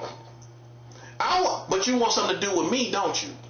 That part, because a slave will fight another slave, but they don't want nothing to do with fighting America. A slave will fight another slave, but they don't want nothing to do with fighting America. So it's certain black people that is not built like this. Because you'd rather be a slave. I don't want nothing to do with it. I don't want to be involved. Ain't that what black people say? Oh, I hit it right on the head. That's how you know I've been around black people. Oh, I don't want to be involved. Tell white people, oh, we thank you for this information. Because you know what they're going to do? They're going to go talk about it with other white people. Oh, yeah, you know they're marrying children in America. We didn't know. I can't believe this. And then listen, I emailed people lately and I told them same thing. I get the same response. Thank you for all the information. Listen, I know what's good. Listen, buddy, I know who I need to talk to. And I hate to tell you, and this is for you too, for you to know, if you're a spiritual warrior, I hate to tell you, man, when you're in America, you don't need to talk to no black people when you're dealing with these politics. You need to go above them to white folks, because I hate to tell you, they going to get black people in their place. They going to put them in their place. And that means if they're out of pocket where they should be put in another place that is more civilized, guess who's going to put them back in that place? White folks. Because you can't do nothing in America if white people don't let you do it. That's why we also got to hold them liable. Because the only way you're doing it because white people let you do it. If they didn't want you to do this, buddy, listen, they would have shut you down. They would have found a way to shut you down. But once I go to white folks, good white folks, and I tell them they marrying children in this country, that's a cosign worth 1 million black people. Don't you know that? Because every American, even Donald Trump, gonna look at a white woman and take her more seriously. If she tell him about me, he gonna sit and look at this white woman in her face, cause she a white woman. You black. He already waiting for ignorance. He waiting for ignorance. If you a black woman trying to tell him something about me, he waiting for ignorance. So what I'm gonna do? I'm gonna go to the white woman. He gonna go listen. He gonna listen to her. Trump gonna sit back in his chair and listen to her, ain't he?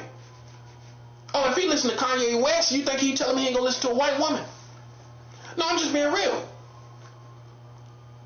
He gonna listen to a white woman.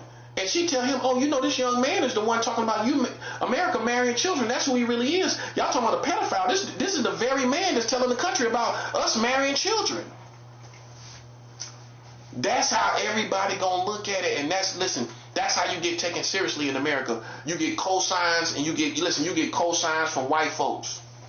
You get vouchers from white folks. You get white people to voucher for you. Black people stuck on ignorance. They want to play a game. They want to play basketball. They want to play basketball. Basketball. They want to play basketball, don't they? Hey man, listen. Didn't the white man make up basketball? Why you think it's your sport? No, I'm just saying that's food for thought. I found out a white man made up basketball and football. No, I'm just saying. You excelled at it, but he made it up. A white man made up basketball, buddy. That's all I'm saying, bro. Listen. I'm a real man over here, bro.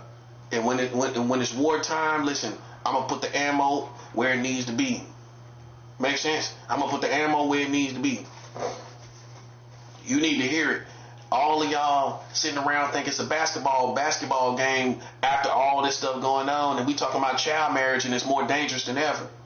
Because once I show you that your country marrying children and you still using your children outside like I'm stupid, then it's wartime on a whole nother level. And that's all I'm saying. We ain't playing no monkey business. This ain't no monkey business. No. You trying to throw a monkey wrench in my situation with monkey business.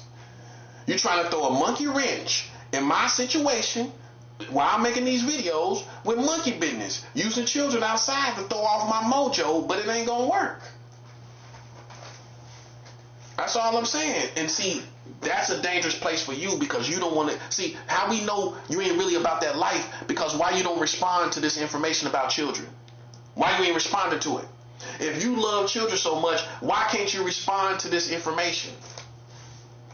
Because you're really not about this life. See how it's a checkmate right there? Because soon as you step over the boundary of playing with me, after I'm talking as a real man about you marrying children, you ain't really about protecting children anyway. And we know that for sure because your country is marrying children anyway. Okay? We already know you really don't protect children by the laws and the information I'm talking about anyway. But then when we see you respond, we see also you don't care about children anyway. We see you don't care about children anyway. Well, if I'm talking about child marriage, buddy, I'm giving you the conversation you want. But you ain't responding like a normal person that would want to protect children will respond. You're not responding like that. So then that's when you don't get taken seriously. And then that's when God puts you in his crosshairs. I'm telling you, buddy, that's what happens. That's why it's happening, because we not playing a game. We talked about what you wanted to talk about. That's what makes me a real man. I addressed it. I challenged it. I came into the issue. I focused on the issue, and you lost. When we realize you marry children, that's when you lost, buddy. You can't tell me about no pedophilia when you marrying children, little buddy. There ain't no way in the world. Brooklyn, black people, and anybody in Brooklyn with black people, and anybody else, and anybody and everybody else. Ain't no way in the world you're going to tell me about pedophilia when I don't even feel like it was illegal because you was marrying children. So you put another standard on other people. This is how I won. This is my point. This is how I won.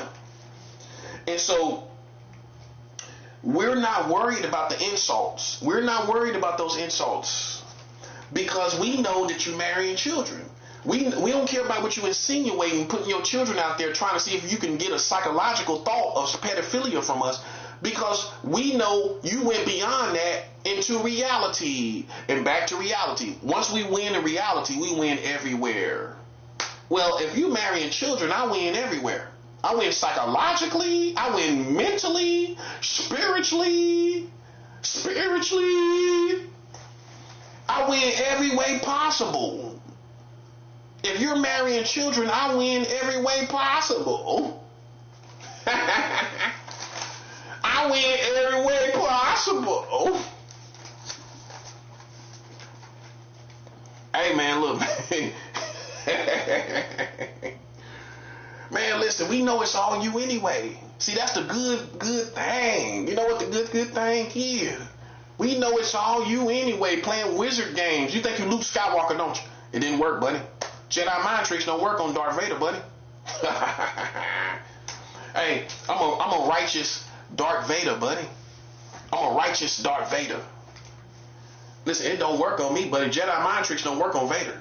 So all that little stuff you just did, listen, I know it was all you, and everything behind it was you. Well, if you out there, I'm pretty sure any psychological stuff was you too. Okay, yeah. That it wasn't us. That's how we do it. That's how we do it. That's how we do it. That's how we do it.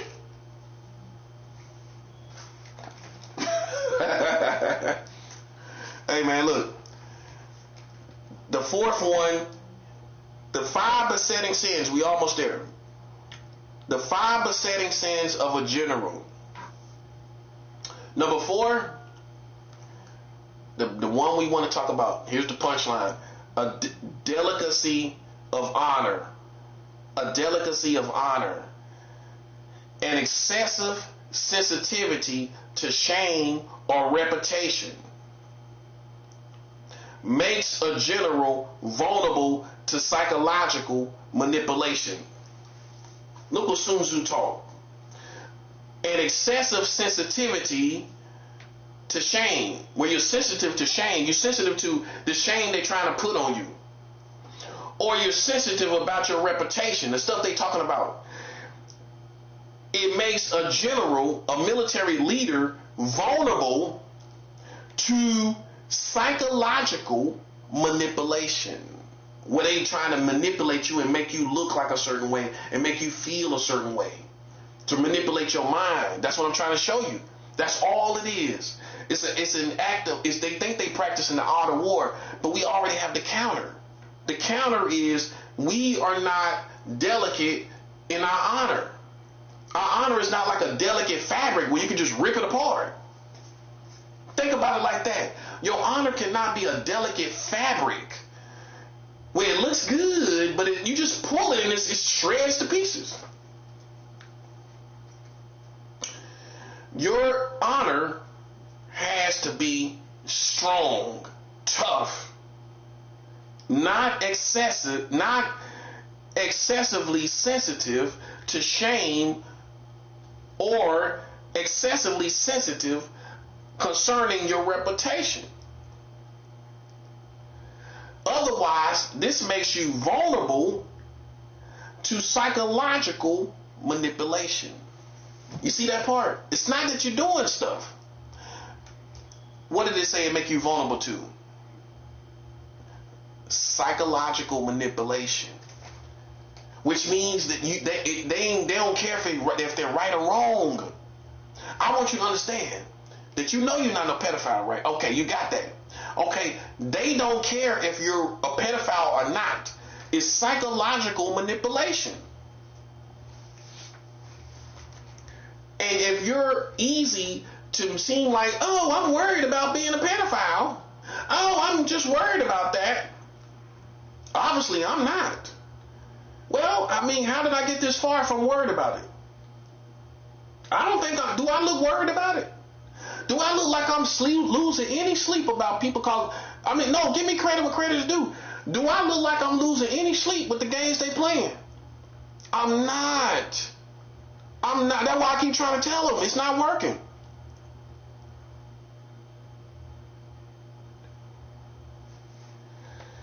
You cannot be excessively sensitive. See, I'm glad it said excessively, because you can be sensitive to make sure, okay, am I good? Okay, I'm good. I just got out of that situation. They brought a little girl out there. Okay, I'm good. They just do some images and stuff, but I'm good. They try to attack me with doing the Bob Marley part on the video, but I'm good. See, a real general gonna be equating all and realizing all that, because now they attacking us while we making videos. That's 7 out. They attacking us while we making videos. They use the time to cause psychological warfare to go around you. So while you're making videos, They're trying to attack you psychologically. Because they're a coward. They can't focus on you when you ain't doing something else, when your attention ain't on something else. You're too strong for them. So what they try to do is, while your attention is somewhere else, get in between those cracks and try to attack back to your mind. You know, it ain't gonna work because you know who you are, right? And guess what, man? The bottom line is, man, can you live with yourself? If you had a pedophile thought, I can. I know I'm man enough to say it. Could you live with yourself? I'm just being real. I'm tired of the foolishness. Can you live with yourself if you have a pedophile thought? I can. I can live with myself. I'm just saying if I did, because that's what they keep challenging. That's what they keep playing with. Okay, so let's address it. I mean, if I did, I'ma still live. That's what you got to tell yourself. And see, some people, you're delicate in your honor right there, because you're ready to die if you have a pedophile thought. And that's exactly how they want you to be. You ready to kill yourself if you think something about children. I don't listen. The next level in military perspective is, even if I do, I ain't gonna die for it. I ain't gonna kill myself for it. You gotta be like a spiritual doctor. You know, a doctor can look at the vagina of a child and think nothing, and nothing crosses his mind. A doctor that's in the hospital, you gotta be pure as a doctor. A doctor can look at the vagina of a child and think nothing. And he can work on that vagina and clean it up and do all kind of stuff to it. And nothing is crossing his mind. Now, these gang stalkers would think, oh, he's in there working on the girl's vagina. I guarantee you something's crossing his mind. That's you. The person that's pure. Nothing's crossing your mind. But just because you're engaged in these elements that they're putting around you, oh, they think you're going to fall off. They think because you're engaged with these situations or whatever you're thinking about or stuff they bring across your mind, you're going to fall off. And you look at it as a doctor would look at it purely. A doctor looks at a child's vagina. Let's look at a gynecologist. A gynecologist looks at all these vaginas and they remain pure. That guy is pure. That woman is pure. But here's the punchline. Not all of them. You would think so. You would think, I know this guy ain't gonna be doing nothing crazy. I mean, I know he ain't that immature. He gonna get this job and be doing something crazy. So I ain't even gonna, I'm gonna just think he gonna be cool, right? Not all the time. See, that's why you gotta distinguish yourself. I'm just as pure as a doctor. I can look on whatever you talk about, whatever you trying to put across my mind. I can look at all of those images pure as a doctor and not have nothing cross my mind. God himself can see all the things people do and nothing crosses God's mind. God can see everything and nothing don't cross God's mind. God is totally pure. As a doctor, down here on earth, you can look at all these children, vaginas, and did anything cross your mind? Nothing. Nothing. Children born and coming out of women's wombs, and obviously you clean them up and you see their vaginas, right? Do anything cross your mind? So see, then you have to protect the boundary of, I know what my mind is at, and I don't let nobody interfere with my engagement of children, knowing I'm pure, just as a doctor. So just because they're waiting for you to engage it and think you're going to fall off and you're not. See, that's how pure you got to be. I am as pure as a doctor. You ain't finna find, even if it do cross my mind and I see it. See, you think because you see it, you don't fell off. You think because the thoughts crossed your mind, you fell off. See, that's what they want you to think. You think because that stuff crossed, did you think something, did desire cross your mind? See, this is the next level. See, you don't know, see, that's how you know you have to respect the prophet. Because I've been through this stuff. Now you can see that. So then you don't play with me. You salute and you respect the person that tell you that, because I know you're going through it, right? So then what I tell you, when I show you the next level is, listen, no matter what cross your mind, you like a doctor that's in the hospital that see 1 million vaginas. Ain't nothing crossing your mind. Ain't nothing crossing your mind. See, so you put a boundary around that, and you don't let nobody else, as a grown man, tell you it is. You don't let nobody else tell you something else is crossing your mind. Because long as you don't have no desire, then it can't be input into the interpretation, no matter how it crossed your mind. You see what I'm saying? It ain't no desire with it, so it can't be interpreted as pedophilia. It don't matter how it crossed your mind. See, the first level, the elementary level, is it crossed your mind, right? It crossed your mind. See, when you're sensitive and delicate in honor, when you're delicate in honor, you're going to think because it crossed your mind that you did something wrong. No, you didn't. No, you didn't. You ain't do nothing wrong because it crossed your mind. Because with all this psychological war and all the wizards and everybody playing games, you can't say why that crossed your mind.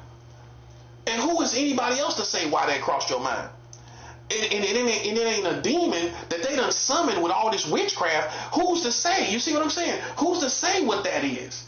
And they the main ones summoning and doing witchcraft. So how they gonna say what it is? How they gonna say what spirits do? How they gonna say what spirits is doing? See, that's what I'm saying.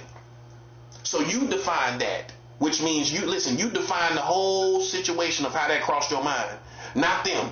See, that's what they're trying to do is define how stuff is crossing your mind. You define how something crosses your mind, not them. You define that. You have power to define that. You don't have no desire, do you? Okay, so then, but the Jedi mind trick is because it crossed your mind, you do have desire, but you don't. Check yourself. You feel any desire for children? Okay, so that just crossed your mind.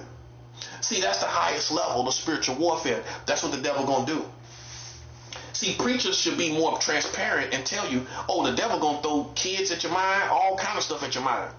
That's what I'm saying. But see, nobody don't want to be transparent enough to say it like it is, because you don't want nobody to feel that you crazy, or you kind of have thoughts, because you think you might think, damn if I do, damn if I don't, because people gonna kind of give me that extra look, like cut their eye on me, like, well, do you think about children? Because you talking about a lot of stuff.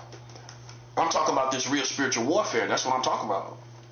And see, that's why I don't judge a preacher, because a preacher goes through spiritual warfare besides witches and warlocks. Besides that, he was already going through attacks from the satanic kingdom from helping the community. Because he's helping the community, the devil gonna attack you. Demons gonna attack you because you helping people, you helping the children. So who you think gonna get attacked? A thug or a preacher? A thug ain't gonna get attacked by the devil, so he can't relate to it. So then when you see a preacher succumb to certain things, like, these women or drugs or whatever to cope with this stuff, you say he a hypocrite, not realizing he being attacked for helping your community. That's why I don't judge no preacher no more. Because do you know what that man is going through for playing his position? For helping the kids, putting Pampers on the kids' butt? For giving the people the formula and giving the women formula for their kids. Do you know how the devil is attacking him? For helping that community, coming out there talking to the kids and talking to the thugs. Do you know how the devil is attacking his life? You ain't paying attention. He talking about it, but you ain't paying attention. You looked at it like you was going through the same thing. That's 7 out. You ain't going through the same thing, bruh. You relate to him, but you're not going through the same thing, bruh. No, you're not. Let's keep it 100. All of y'all black people ain't going through what the preacher going through. So it's easy for you. No, you're not. We talking about spiritual warfare. So you going through the same level of spiritual warfare as the preacher. No, you're not. I promise you're not. You ain't going through his same level of spiritual warfare. No, you're not. So who are you to judge it? That's why I don't let nobody judge me. If it crossed my mind, guess what, buddy? I know where my heart is at, my mind is at, and that's what the preacher's supposed to say. And you move on. With all this spiritual warfare, listen, you're going to be a casualty if you hung up on something crossing your mind. You don't know where that stuff is coming from. It could be a witch, a wizard, a demon, whatever. Satan himself. Exactly. Think about that. Satan himself is doing it to you. If you high ranking enough, the devil will come and sit, and if you easy to get wiped out by psychological stuff, he gonna send all kind of stuff to your mind and wipe you out. You're gonna want to kill yourself. See, that's the whole objective is, if I put all this stuff across your mind, you're gonna want to kill yourself. That's for the low level. Listen, I'm telling you to your face, I'm telling the devil to his face, I can live with whatever come across my mind, buddy. Yeah, you tell that devil to his face, I can live with whatever crossed my mind.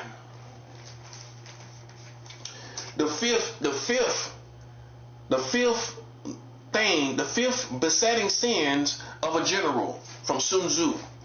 Hallelujah. Over solicitude, if I'm saying that right, over solicitude for his men. While caring for troops is a virtue, being overly worried about their comfort can cause a general to hesitate or sacrifice vital military advantages. So that's just all out warfare right there. You know what I'm saying? You know, but you can apply to these people out here, man. You can care. You try to help people. You try to help these Christians to see this stuff. But listen, man, as a general, I got to move on. If you don't see what's going on, you don't see how this stuff is going on, I can't be overly worried about your comfort and what you're going through, but you're not listening to what I'm telling you. You see that part right there. See, you know people being gang stalked, but how much can you get if they not paying attention to this type of information that you're giving them? Then what you gonna do? You gotta give it to God, man. You can't be worried. You, as a general, as a leader, you can't be worried if the troops is not listening. In this context, they not listening. And see, that's what you're gonna find in many cases. They not on these levels where they want to study psychology. You gotta study. You a human being, so how you ain't gonna study psychology? If not for any other reason, in this context where your enemies is doing psychological stuff. You need to understand psychology, mental diagnoses, because with gang stalkers, we dealing with antisocial disorder personalities, antisocial personality disorder. That's the main one. You can go look up the symptoms. You might think it don't sound right, but it is. It's some, and they maniacs. They're maniacs, and you look up the definition of maniacs. You need to understand psychology. You have to. So if you are a person that just want to hear typical traditional Christian American messages, you're going to be left behind, bro, in this stuff that's going on now. And all we can do is we can't stress over it. We can't care all totally. We got to move forward and advance. We can't let nobody stop us and stop our strategies because they don't agree with what we talking about in opposition, because the Americans have opposed us and now they don't agree with our strategy of fighting back. See, that's how we lose military advantages, and we hesitate as generals to move on what we know we need to move on and move how we don't know we need to move. These people don't understand what's going on. Listen, we got to move on. We can't care that much for even the soldiers that's here, that's real Christians. We got to move on, bro, because they don't get it. So then you can't have this extra care where you don't use spiritual warfare strategies. You hesitate on it because somebody else that act like they got a problem with it. That's the 7 hour. You hesitate on using fasting against these Americans, giving offerings for spiritual warfare reasons.